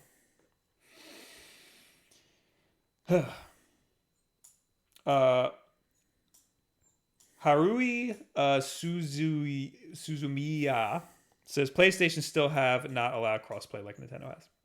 That's true. Because what they only allow Fortnite and Rocket League to be crossplay, not everything else. I think that I don't know if they're being the gatekeepers on other stuff. I think they are. Well, then why would they allow only Fortnite? Because that's the big one. Well, what'd you say? Fortnite and what? Rocket League. Yeah, Those are the big ones. I think that once Fortnite went crossplay, they kind of just let the gates open. Well, if they did, why is it only two games? Because I'll say it again, it's hard to do. I don't think it's that hard to do. It's definitely hard to do. And Psyonix said they had it built, they just needed to flip a switch. Right. These other companies don't have that built because they didn't know that they would be able to do that eventually. You know? Well, I don't think it's going to be that difficult to implement. Is there a case where another developer wants to do it right now but can't? I don't think that's a thing right now. I would have to go back and look, but I'm pretty sure it's not as difficult. It's more of a legal issue than I'm saying a technical I don't think issue. it is anymore because there's games that do it. And again, Bungie is... But there's only 2 that do it on everything. Bungie is gonna do it. They're working on it. Yeah. Yeah. That's what I'm saying. They got to make it. Yeah. They got to make it happen. It's not a switch. It was for Psyonix because they did it already. Anyway. Hey, Air Dan, thanks for the 5 months on Twitch. Oh, thank you. Majin Vegeta all day with $2. Late fee. What up, Bob? Will love Batman review. Oh, thank you. If you guys love this Batman review so much, you should share it with your friends. Yeah, share it with everybody. Because I didn't do those Batman impressions for my health. I hope my windows weren't open. My neighbors hear me laughing like the Joker at the top of my lungs. My wife wasn't home, so I was able to do that. We have not much left. We got the Evercade that everybody's been talking about, Will. Yes. The handheld system that you know and love will get new retro-style indie games as well as old classics. Let me put this up on screen right now. This is that dumb-looking little handheld thing. Yes. Who's making this? Evercade. All right. This is from Nintendo Life. If you've been following our stories on the upcoming Evercade handheld system, you'll likely know that it's set to feature a whole host of retro classics from a number of big-name publishers. Today, it has also been confirmed that new retro-inspired titles will make their way to the platform. Previously, we've been told about the console's Atari Collection, number 1, cartridge, Interplay Collection 1, and Data Play Collection 1, the Namco Museum Collection 1, Interplay Collection 2, and Atari Collection 2, and most recently, Namco Museum Collection. All right, you're getting a lot of collections. These cartridges will give Evercade owners the chance to play almost 100 classic games on the go, and that library is set to grow. In a press release today, the team has announced support for new retro-inspired games and have confirmed that they are already in discussions with several indie publishers to bring their games to console. It looks like this could be yet another perfect handheld destination for retro fans. I'm going to hard disagree with Yeah. Features, supports 8 and 16-bit games. Wow. Collectible, ever-increasing library of games on the unique Evercade cartridge with 6 to 20 games per cartridge. HDMI connectivity to connect to your TV. Stroking out here. 4.3-inch screen, the same size as a PSP. Whoa! In 2019... Selectable 4x3 or 16:9 screen aspect ratios, traditional retro square or widescreen. If they're old, never put them on 16:9. I got a little bit of a beef with 4x3. What? That's not. It's not pixel perfect. Yes. However, when we played retro games on our CRTs back in the day, that was 4x3. They were never pixel perfect. Like saying traditional retro square. That's not 4x3. Right, but it's closer to square than 16:9 is. I think that 4x3 is a weird transition from the CRT look. No, 4x3 is the CRT look. But it's not a perfect transition from CRT to LCD. It's distorted a little bit. Well, yeah, because tube TVs had a curved screen. Yes. Yeah. And it's blurry and like blobs together, you know? I would rather it be 4x3 than 16:9 though. Mm-hmm. So if they have to do yes, I completely agree. Yeah. 16:9 is trash for retro games. But I'd rather it be pixel perfect. I don't know, because sometimes even Pixel Perfect doesn't look right. Like if you look at I don't know about on the SNES Classic, but on the NES Classic, playing Mario Brothers in Pixel Perfect doesn't look right. Mario's too thin. When we're trying to get the native resolution of all of these consoles, Yeah. like forcing 4:3 is weird. Yeah. You know, it's not pixel. It's stretched and like bizarre looking. You know, that's where I have a problem with it when we're using something like the OSSC with these consoles. When you play it in an emulator, fine, do whatever the hell you want. But when we want the perfect crisp signal out of the console, 4:3 it's not perfect. Yeah. Anyway, supports saving and loading your game at any point. So Okay. Save states. 4 to 5 hour battery life. That's better than the Switch. That's not bad. Retailing at just, where's the American? $79.99. With individual cartridges only $20. That's not bad. And it's launching globally. That's not bad.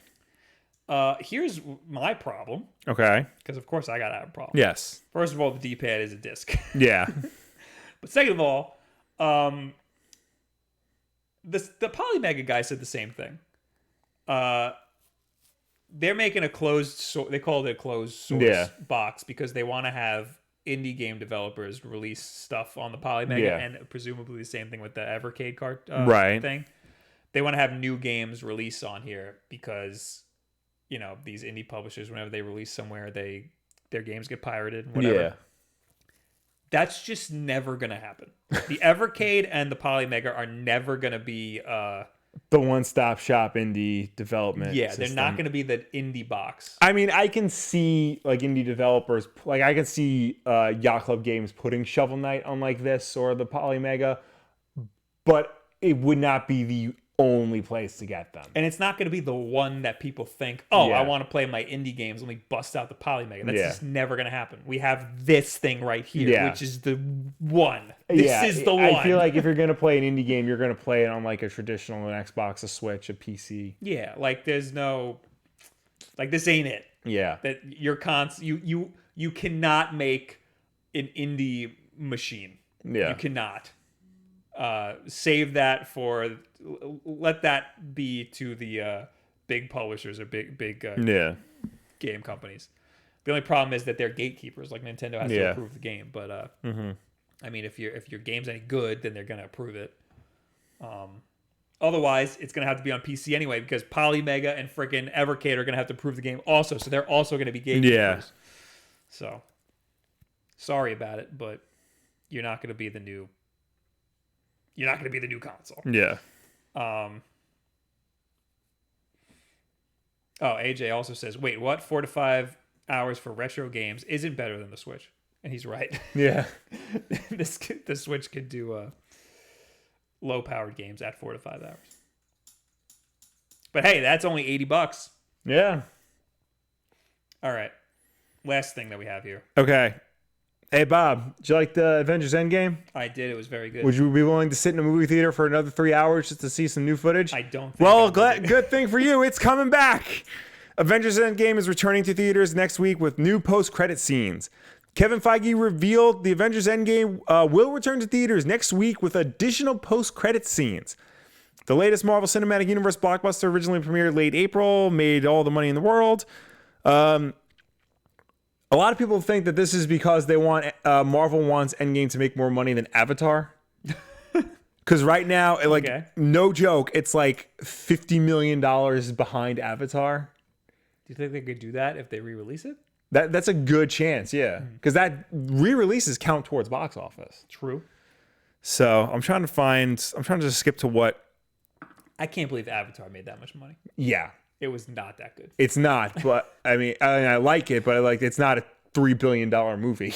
It's because of the 3D, but then all these movies are also 3D. Right, but like Avatar, that was like the right movie at the right time because it's the only thing that came out around that time. It was the biggest deal. It was the biggest movie that came out around that time. It pushed a brand new technology and did it well, better than anybody had ever done before or since. In an interview with Screen Rant during Spider-Man Far From Home junket, Kevin Feige confirmed Endgame will be re-released on June 28th. While it isn't an extended cut of the 3-hour epic, it will have extra surprises for people who stick around. Per Kevin Feige, it's not an extended cut, but there will be a version going into theaters with a bit of a marketing push with a few new things at the end. If you stay and watch the movie after the credits, there will be a deleted scene, a little tribute, and a few surprises, which will be next week. The timing of this re-release makes a lot of sense. Endgame reopens just a few days prior to Far From Home, giving fans the opportunity to rewatch Endgame before catching up with Peter Parker in his next solo adventure. Those two movies are linked. Far From Home's marketing has made it pretty clear Peter is still mourning the loss of his mentor, Tony Stark. Spoiler alert. Jeez. It's in the trailer. It's not my fault. It's true. It's true. And has to rise up to the challenge of becoming the next Iron Man to keep Earth safe. With that in mind, Endgame and Far From Home should make for a compelling double feature as they work together to close out Phase 3. As for the new things after the credits, it sounds very likely they will essentially be Blu-ray bonus features on the big screen. Endgame's home media release will undoubtedly include deleted scenes and fun surprises. It'll be interesting to see if the tribute is for the late Stan Lee, who passed away in November 2018. As of this writing, Endgame is about $45 million away from catching Avatar's record. I was upset that there was no post-credit scene. I wasn't. I want my post-credit scene. Because, like, the thing is, like, this movie is supposed to act as, like, the end. Mm-hmm. And if they put a post-credit scene in, that just means it's not the end. Just give me the stupid shawarma thing. You know? I guess. That's all I needed. Yeah. I had to pee so bad. Oh, yeah. No, I was like, too. I'm not moving. Yeah. I know that there's nothing, but I need to see it for myself. I'm not seeing this again. No, as much as I want to see a post-credit scene, I don't care. I'm sure that'll all be posted online, like, in a month. Yeah. So... I don't like seeing movies more than once. Dr. Chacalo in the chat says Feige also confirmed Keanu is coming to the MCU, or he's trying to get Keanu to come to the MCU. They've met with him. I watched an interview with Keanu a little bit ago for John Wick, which I still also haven't seen. You need to get on that. He said he would love to play Wolverine. Yes. And I think that if they're gonna get Keanu, they're gonna do that. I read an article. I think it was Newsarama said Keanu should play Reed Richards in the MCU. That would be really cool. That would be really cool. That would be cool. He's not like everybody else wants, like John Krasinski to be Reed Richards, which would be like perfect. I think that's perfect. But something about Keanu being Reed, like that's bizarre. Yeah, that's weird. I don't know who Keanu would be good. I think Keanu would be fine with Wolverine. Yeah.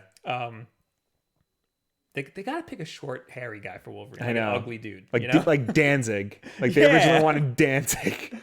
What did he say? Did he actually say that, or was it taken out of context? He said he would play... the quote was like, Danzig says he would have played Wolverine less gay than... that's what Danzig said. What an asshole. Danzig's not a nice person. It's like, okay, well, that cements you never playing anything ever. He's just gonna sit in his house shirtless and talking about werewolves. I don't know who else Keanu could play. Yeah. Punisher? No, they already got a Punisher. Yeah, but not really. Yeah, I don't feel like they're gonna recast the Netflix guys. They shouldn't. Yeah. They should just take... They gotta stop making the Netflix shows. They did. Jessica Jones is out. So that's it. And Marvel Netflix is done. No, I don't mean stop. I mean stop, like, keeping it separate. Oh, yeah. You know? Yeah. Like, what's the big deal with having one of those actors in the movies? Yeah. You know? All right, well, anyway. Kohi, which is Japanese for coffee, says, with $2, says, hey, guys, want to know more about M Classic from E3? We'll let you know when we know. Yeah. We have the M Cable. Yes. But that's not as cool. No. I mean, it's still cool, but it's not... I mean, it's too expensive to be. Yeah. I mean, that's $100. The M Classic is $130. No, that's $130. The M Classic is $100. That's weird. Did you not pay attention to the nice French man? No, he was talking so fast. I cut out so much in that video, but he was talking for so long. Like a mile a minute. And it was really hard to understand him. I was going to put like a montage of him talking really fast, like fast music, but I couldn't edit it in time. Did you see that was a trip. And that was the last thing we did at E3 before we left, so we were all burnt out already. Did you see the video I sent you from their YouTube channel of him explaining the cable? He is so calm. and he's just explaining the product like a normal person. Everybody was dead. You look at the Polymega guy in that video. Yeah. He was talking about how he's like, yeah, I'm all burnt out a bit. I'm on my last leg here. And then there's that guy who was doing backflips and stuff.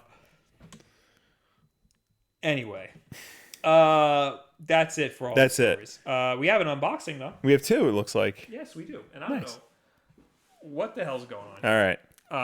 I think I know what this is, but it says it came from Brooklyn. So Okay. that confuses me. Because we're supposed to get something from BitBoy. I don't know if...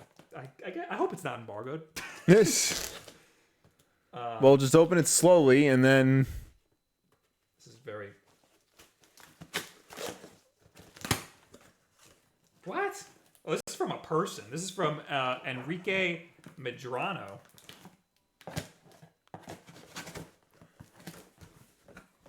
That looks like a whole bunch of manga. It is. Oh my god, is this One Piece? No, it's One Punch Man. Wow. That's a lot of One Punch That Man. is there a note in here? And it looks like we got Switch games in there. There's a lot of stuff in here. Okay. I want to find a note before I say what's in here. There's nothing.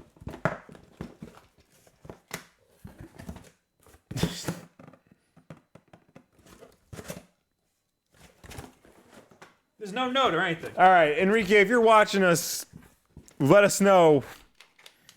He gave us a GameCube controller. Nice. Just cause, which is good because ours is a little wonky. But we have a new one.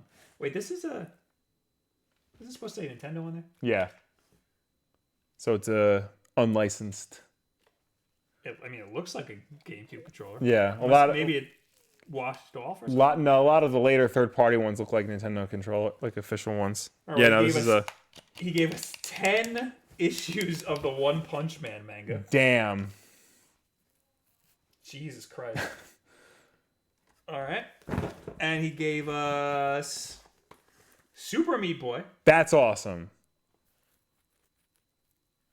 Bloodstained Curse of the Moon. Oh, the 8-bit one. Which is really good. Yeah. It's very good. These are all limited run. Oh wow. And what's the last one? Rocket League. Is that limited run? It's gotta be. It doesn't say it on here. Wow. Who the hell sent us these? Curse of the Moon is still sealed. Yeah. These two are open. Nice. Yeah, this is awesome. Wow. Thank you very much. Thank you. Why? You did way too much. Why did you send us these? Yeah, this is definitely third party because the Z button has a different click. There's no note. I must know more. Yes. All right, well, anyway, thank you very much. Yes, thank you so much. I'm a big fan of Super Meat Boy, so I'm gonna play it again on the Switch.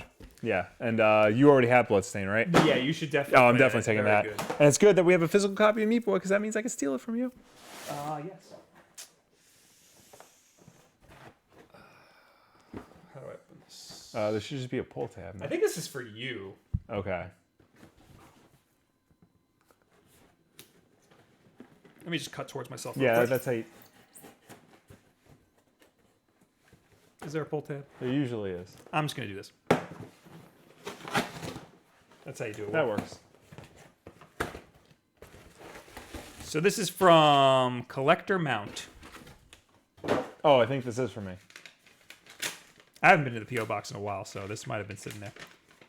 Thanks for checking out our products. From Bill, Hey, Bill. CEO of Collector Mount. So these are mounts for, I believe, comics. Well, I see other things too. But let's...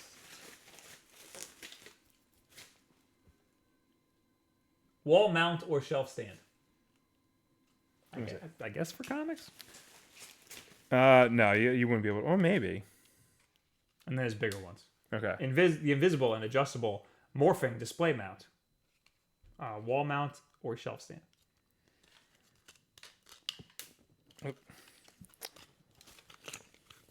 Okay, I gotcha.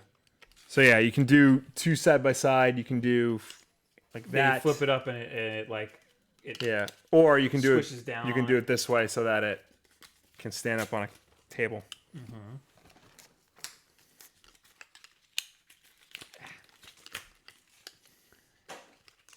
Yeah, there you go. You can like Yeah. switch it down and like get your comic in there or whatever, your book or whatever the hell you have. Or you can do like singular one.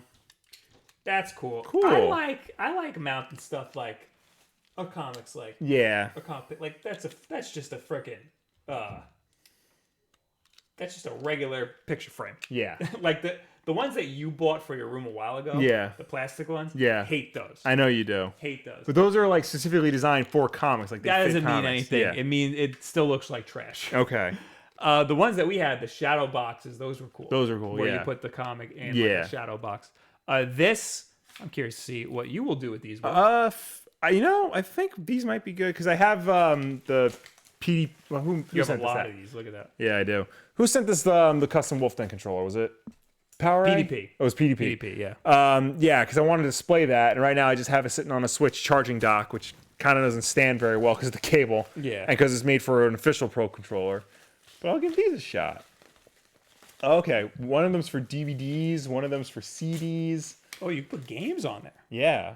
If we had like Collector mount. Oh, the big one is for comics. put our Marvel vs. Capcom in there. Yeah.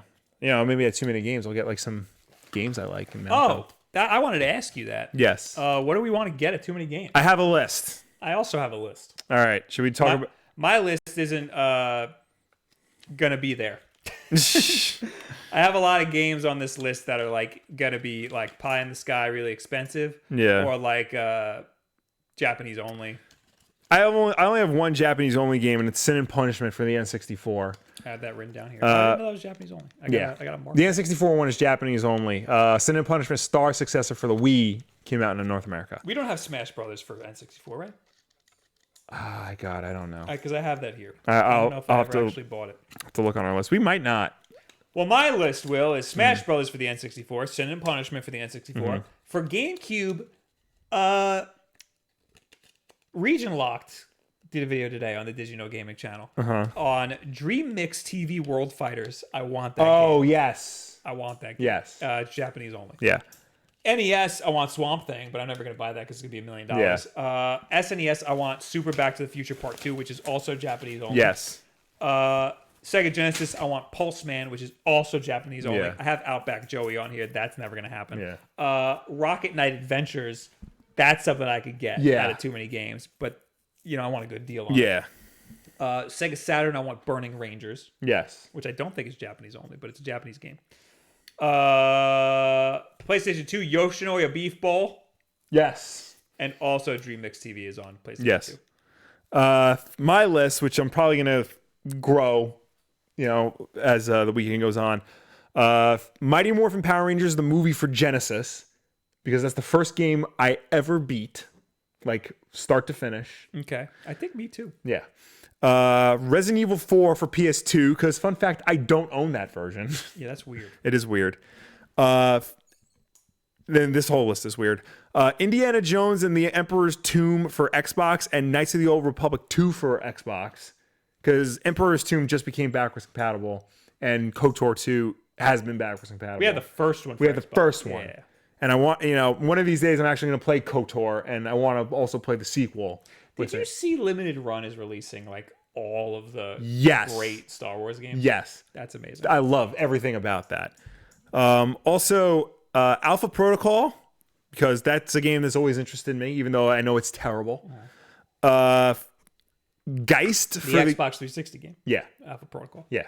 Geist for the GameCube, because that's a Nintendo published first-person shooter where you play a ghost and you can possess people. F-Zero GX for the GameCube, because I always talk about it and I never buy it. Right. Sin and Punishment, and then this is probably the strangest one. ESPN NFL 2K5 for the PS2. Is that the last? That's the 2K last 2K NHL NFL game. NFL. Oh, okay. Yeah. They said NHL. Yeah. I was talking about this because AJ said he said something about 2K. Yeah. Like, I gotta buy 2K because it's on sale right now, and I was like, what 2K? There's a million 2K games. Because we come from a time when there was NFL 2K, there was NHL 2K, there was NBA 2K. Mm-hmm. There now there's WWE 2K. Yeah. Well, now there's only NBA and WWE. Yeah. Yeah. And WWE is only from a few years ago. Well, because there's NBA and WWE 2K, and those are made by 2K Games. EA has Madden, NHL, and FIFA. And nobody has a baseball game except for Sony. Yeah. So, meanwhile, back in our day, everybody put out a sports game. I think there was an MLB 2K, wasn't there? There was. I tried to find a list of 2K sports games and I couldn't. Yeah. Wikipedia didn't have like a nice list. You have to do it by sport. You have to do NFL 2K, then NBA 2K, and then NHL 2K. I'm gonna add Power Rangers. Yeah. There's the movie one is the Yeah, Power Rangers the movie for Genesis. What's the other one? There was just Mighty Morphin Power Rangers, which was a fighting game. Oh, that's it? Yeah. I thought there was another one that was just like the movie game, but it wasn't the movie. No, on Genesis, it was Mighty Morphin Power Rangers, which was based on the TV show, which was a fighting game. And then there was Mighty Morphin Power Rangers, the movie, which is a brawler. Those are the two Power Rangers games on Genesis. That's it? I thought there was another brawler. On Super Nintendo, there were two brawlers. Oh, Yeah. There's the movie one and then. And the TV show one, yeah. Oh, okay. That makes sense. Yeah. I had on here a Sega Genesis Model 2 power cable, but you don't need that anymore, right? I still have that on my list. I still want to get one. Why? Because my wife's Genesis works, and I want a new power cable for it. Okay. I also have an SNES controller on here. I have an SNES because I want one for my house. Well, all right then. Yes. Hey, now it's time for the tweet of the week. Tweet of the week! Tweet of the week! Tweet of the week! This one, AJ sent me. It is from Anthony Amaral. And it says it's a picture of a guy whispering to a girl's ear. She's unamused, and it says in all caps, I actually only play the one that was released on the Nintendo GameCube in 2001. Compared to the new ones, it's a much faster and more nuanced. He's talking about Melee. I know, but I know I've had this conversation about Resident Evil 4.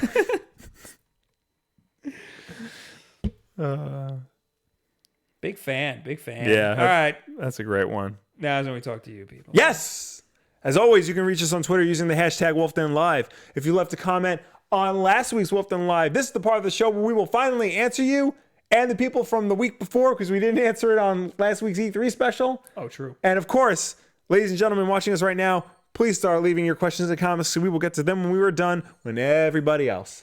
We got to plow through the hashtag because we don't do that enough. Yeah. I'm Scuba says, thanks for mentioning Video Game Trading Post. I was nearby buying a car, and thanks to you guys, went to Video Game Trading Post and found some PS1/2 era games I've been too lazy to look for. When asked, I told them I heard of them because of you. Thank you. Thank you. No, what? We love them over there. Yeah, they're the best. Even though we haven't been there since Tim quit. Yeah. Also using the hashtag Wulff Den Live, Q73Power says my account is on 2 switches. I use cloud saves to move my saves. It's really easy. You can change your primary console anytime. I don't think there's a limit on how many times you can do it. But can I just pick it up and go? This console is registered as your primary console. I guess I would register my home console as the primary console. I don't know, it's weird. But not all games have cloud saves. When I had two Xboxes going, even that was kind of finicky because I couldn't the primary one was the one upstairs, and then sometimes I wouldn't download, and the basement one would get messed up. You know what AJ does, which we should do? What? If you have my account on your Switch, you can just straight up play the games that I have. Interesting. Yeah, so when we get review codes, you can just also play the game. Interesting. Right? Yeah. Isn't that interesting? That is interesting. What else was I going to say? Yeah, Pokemon's not going to have cloud saves. Yeah. Animal Crossing's not going to have cloud saves. So right there, yeah, that mucks things up. Leonardo Galindo says, I've always waited for a nostalgic Wulff Den video, and this week was my favorite LMAO when Will started to quote the scene from the movie Love You Dads 3000. By the way, Bob, you could turn off the beat gimmick and just go in without the beat. No, you can't. It just locks you to the beat. Unless I'm wrong. Am I completely You might wrong be about wrong. that? When I started the game, it says, do you want to do this? Well, we'll lock you to Yeah. the beat. And I said, no, that sounds like cheating. Do you know what he's talking about? I don't know what he's talking about. I have no idea. But thanks for watching. I'm glad you had a good time watching our nostalgic video or whatever. Yeah, break my kickstand. Why don't you? Thanks. I think I will. All right, let's go to last week, and I guess the previous week. We'll plow through the previous week if I even have it here. 2 weeks ago, Brandicle1991 says Bob's man bun is hella sexy. No, Thanks, it isn't. man. No, it isn't. Don't feed him rock lies. that at a wedding this weekend. Yo, Obama says before Nintendo officially released the trailer for the new Pokemon games, there was a lot of rumors floating around about it. I heard multiple people calling it Pokemon Star or something like that, but almost everything that was said in the rumors became true. I'm going to stop you right there. Pokemon Stars was the third version of Pokemon Sun and Moon. Yes. Yeah, so that's a different game. Granted, from what I heard, it would be fully multiplayer, as in you can do everything with other players. However, what they released in the Direct is amazing.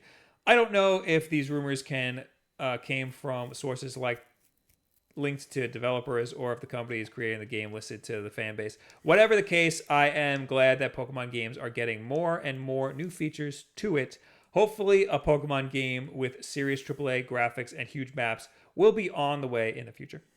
I think it's most likely that somebody just made up a rumor and it was just something really easy that was going to happen anyway, you know? I think that's most plausible. 7 says, was really happy to have AJ and Parker on the stream. That was 2 weeks ago. Yes. Even though it wasn't really a surprise because Pokemon. People ask for AJ on the stream when Pokemon happens. Yeah. Still, Wulff Den Live is my favorite weekly podcast, while Directly to You is my favorite weekend podcast. So it was awesome having Will and Parker together. Bob and AJ too, but they're always together. So, Directly to You is Fanatics 4's podcast. I suggest you watch Fanatics 4. Yeah, do it. And or we'll their hurt you. Directly to You podcast, which you need to be on. Yes. Invite me, AJ. That's not how that would work. You just say, I'm going to be on the podcast when you're ready to be on the podcast. That's how this relationship works. Burr It's Cold says the new Pokemon designs are so basic. And what we really need is just Pokemon, but with an overworld like Breath of the Wild. Give it another generation or two and you will get your big ass open world Pokemon game.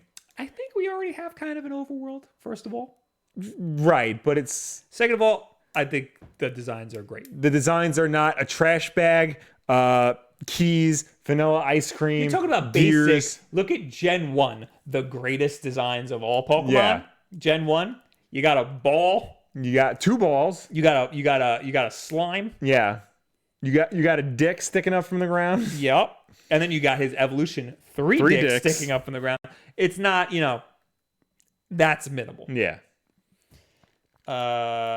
Turd Ferguson says, I named my rival Dick in Let's Go, LOL. I named him Bruh. No, I named myself Bruh. I named him Poop. Anyway. Yeah, I named mine like Dickhead or something. Jackson Holden from last week says, can't stand your insulting ignorance towards my Japanese game. Weeb stuff. I think it's just time for me to unsub. Okay, See bye. You later, Jackson. I like when people think I have a problem with specifically Japanese games. Hey, look, we've played our fair share of Weeb games. Don't get us wrong. It's just, we call it like we see it. What is Pokemon? What is Mario? What is Bayonetta? What is Devil May Cry? Yes. What is Resident Evil? Metal Gear. Street Fighter, Metal Gear. These are all Weeb games. Yeah. But some are just more weeby than others. like JRPGs are Weeby as hell. Dude, I just got 10 volumes of a manga sent to me. Don't come at me with that garbage. Yeah. Yamaha the Ultra Saiyan. Why is no one talking about the price tag for Link's Awakening? Like, I want it, but $60 for a game I can finish in less than a day? Come on, man. I talked about it. It is... I mean, it is shocking that it's a Game Boy game is getting a $60 price tag. I imagine that they are going to justify it because it looks incredible, one. Two, like when Nintendo remakes a game, they don't just like slap a new coat of paint on it and call it the day. They do like do things to enhance it. Yeah, somebody left a good comment on my video about it. And they actually changed my mind a little bit. They said, look at all the work they put into the graphics. Yeah. Like that, before it was a freaking Game Boy game. Yeah. With 4 bits, with 2 bits of color. Yeah. You know? Now it's a full-fledged 3D game. Yeah. Like, that's already justifying the $60 right Yeah. there. I still think it should have been 40. But, and also, the game is not short. No. Like, this guy said he could beat it in 2 hours. I looked up how long to beat, and I think it's 15. That's an average length for a game. Link's Awakening. All right, well, you do that. I'll read the next one. Joel 2000. Grass is super effective against rock types, so Grookey would have been good against Dreadnought. Except he wasn't. Really? Yeah, we got wrecked. Did I try that? I don't remember. The Pokeball. Maybe I didn't use a grass move. Maybe. But I got wrecked by Dreadnought. That's why I thought that it wasn't a water type. Yeah. The Pokeball Plus isn't compatible with Sword and Shield because you must be able to control the camera for one part of the game. Well, yeah, that's something that I wish I talked about in my video. You can't. The first thing I tried to do was control the camera with the right stick. Yeah. And you can't in the gym area. Right. You can in the wild area. Yeah. And because of that, the little sheet that had the controls on the little demo station didn't have the controls for the camera. And that was weird. I thought you should be able to control the camera at least a little bit, you know? Mm-hmm. Anyway, Link's Awakening is, for the main story, 14 and a half hours. For the main and extra, 15. Yeah. For a completionist, 16 and a half. That's a substantial amount of time. Yeah. So, with the graphics that we have now, you're getting a 14-ish hour game. Yeah. Like, that's... Again, I still think it should be $40, but... Yeah. I think this justifies the $60 Yeah. game. All right. We're still on last week. Guys, the guy's screen name is in kanji, and I'm not about to try and translate that, but I recognize his profile pic, so I'm going to call him by that. Hamtaro. Should have copied and pasted the kanji. Yeah. Hi, Mr. Den. Could you put a list of the best Switch games for couples? I'm going to try and convince my wife, who is not a video game person at all, to play video games with me. Your help will be highly appreciated. We have a video on multiplayer games. We do? Yep. All right. You're in it. You're in Shows the how much I know. Yeah, so just watch that. Yeah. And I often talk about games that are good to play with somebody who doesn't often play games. Yeah. I think that's really important. Like Mario Kart is a perfect example Mario of a Kart game is perfect, to play yeah. with somebody who doesn't play games often. Because there's a lot of multiplayer games that you need to play with somebody who knows how to play games. Like, for example, like Army of Two. Yes. Is a game that you need somebody who knows how to play games. Yeah. Otherwise, they're going to drag you down. Yeah. Yeah. So, right now, I don't think Smash Brothers is good because there'll be a big disparity. Especially because there's a lot going on in that game. Yeah, and you'll be way better. Yeah. Mario Kart is always a go-to. Is Yoshi multiplayer? No, but Kirby is. Okay. Kirby would probably be good. Yeah, Kirby's good. All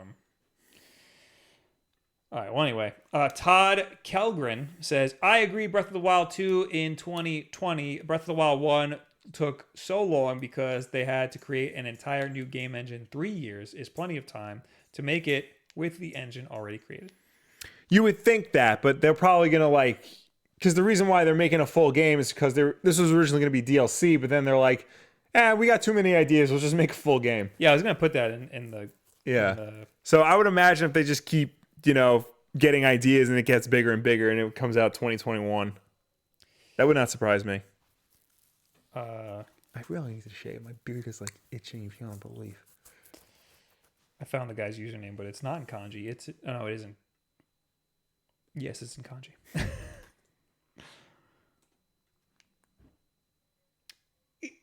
I think it's in Chinese.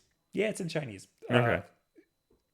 Zhu Haijun was the guy's name.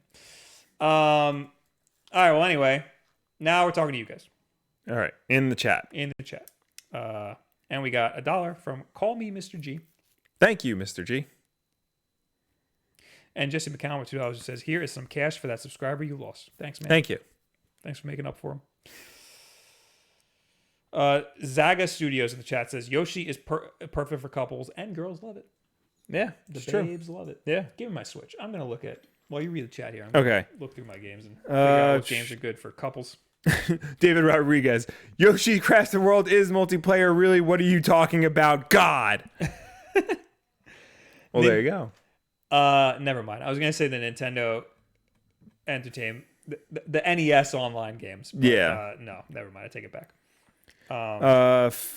Super Mario Brothers U Deluxe. No, don't play that with a couple. You will break up. You will hate each other. My wife and I almost ended our relationship over that game. Pokemon Let's Go Pikachu and Eevee. That's a good one. It's a great one to play with somebody else. Mecha Dragon with $1. Free super chat. Gup. Thank you. Hypno Bagels. Opinion on not having all of Pokemon from every game in Sword and Shield and people's outrage towards Game Freak. Yeah, probably should have mentioned that. Oh no, we did last week. Yeah. That sucks, It does. but I understand. Like, Yeah. there's so many Pokemon they're going to reach a point eventually where you just can't. I feel like just because you can't use every Pokemon in this game doesn't necessarily mean you can't use every Pokemon in the next game. I saw somebody tweeted, look, here's a student who fully animated a Wingull in 24 hours. Game Freak can't even do that. There's no excuse for not having every Pokemon in the new game. And I was like, well, just because this guy animated one Wingull, one animation of a Wingull doesn't mean that every game can have, every Pokemon can have all of their animations across the new game. Like, every time Game Freak makes a new Pokemon game, they would need to redo all of the animations for every single Pokemon. And that means that they can't... Not just animations, but also sound effects. Yeah. You know, because the sound effect of the Pokemon, the sound effect of its moves. Their model, which they might borrow from other games sometimes, but also, hopefully not all of the time. Like, if they want to grow, they have to make it easier for them to do. Yeah, and, speaking of growing, if they're going to Dynamax Pokemon, they got to Dynamax all the Pokemon. Yeah. So... Also, there are 807 Pokemon. This guy did one in 24 hours. I think there's going to be 1,000. Yeah. Or close to 1,000 with the new game. So, listen, I'm willing to bet most Pokemon are going to be able to go into Sword and Shield, and all the ones you care about. Like Garbodor probably ain't going to make it. But I don't think, you've had your Garbodor for over 10 years and you really want to play that in Sword and Shield. Yeah. Or your vanilla ice cream cone, or your keys. Vanillux will. Vanillux. I was gonna say Vanillux, but I wasn't sure. I only know that because he's the guy who does our music. Yeah. Or that loaf of bread that one time. Anyway, play Pokemon with your girlfriend. Yeah. That's the game you should play. There You go. Play the Eevee one. She's gonna fall in love with Eevee. AJ's the one who I found this guy through. He said he didn't the Wingull guy. He also didn't implement that model onto anything. Making the model, rigging it, and animating it is just the tip of the iceberg. Yeah, that's just not how game development works. Yeah, no.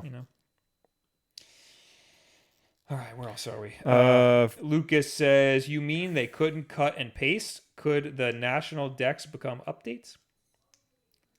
Like, Let's Go, I think, borrowed a lot of models. Yeah. But everybody wants a new, big, high-res Pokemon game. Mm-hmm. And you're not going to get that with... It's going to be way too much work to get that with. Yeah, I think people need to temper their expectations for what they want from Pokemon, because I think they're thinking when Pokemon comes to a home console, we're gonna get a GTA style Pokemon game with realistic graphics and crap. We got $2 from Oniaga. The Lego Skywalker Saga is coming to Switch too. It is, and apparently it's very different from the previous Lego games. I'm not surprised. It's more like an actual third person game with camera control, things like that. Cool. Yeah, that I want. I think I'm gonna get that game. That's a game you can play with your wife. the Lego games are good to play with people who don't play games. Again, like it will test your relationship, but not to the point that New Super Mario Brothers will. Parker Lark says Yoshi and New Super Mario Bros. Deluxe is what has made my wife actually start playing the Switch with me. Been quite a good time. Do you want to divorce her after Super Mario Bros. Deluxe? I remember playing that with a girlfriend many moons back, and it tests your relationship. Yeah. You want to piss a woman off, pick her up in Super Mario Brothers and just run across the map. She gets insulted. Or you want to piss me off, jump on my head. Yeah. In real life and in the game. I'd be pissed. This is the last one I'm going to read. Dylan Dutcham says, my only complaint about the new Pokemon game is the legendaries are a little underwhelming.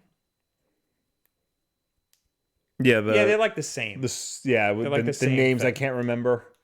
Yeah, I'm not even going to bother. Zycam and Zycant. Yeah. I think they're all right.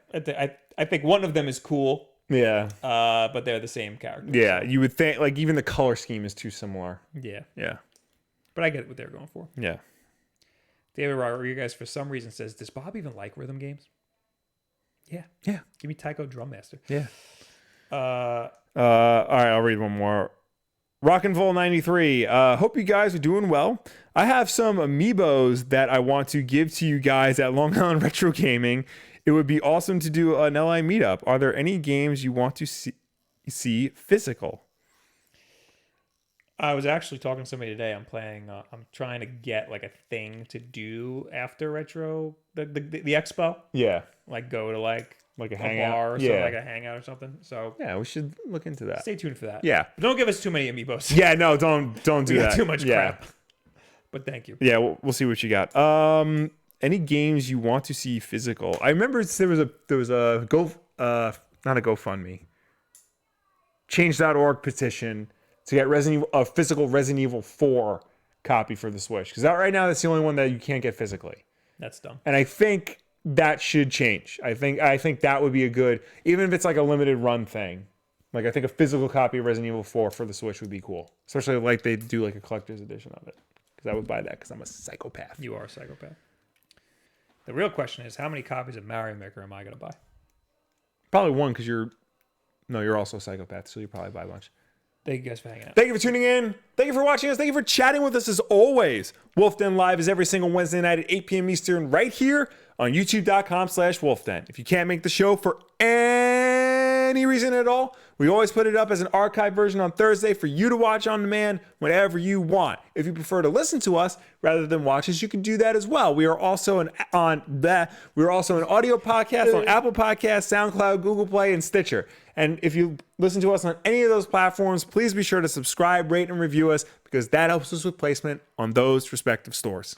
David Rodriguez says, name a rhythm game better than Cadence of Hyrule. Rock Band 2. Go on over to twitch.tv/WulffDen and pop a follow and put the notification on there because I want to play more of that Mario Royale. Mm-hmm. Maybe some Smash Brothers. I don't know. Tomorrow we're going to too many games, so I might not stream tomorrow. I probably won't. If I say might not, that means probably not. What do we mean? Like we're gonna leave at like 7. We're not gonna get there till like 9 o'clock. No, I'm 10. not gonna stream after we leave. Yeah. Will.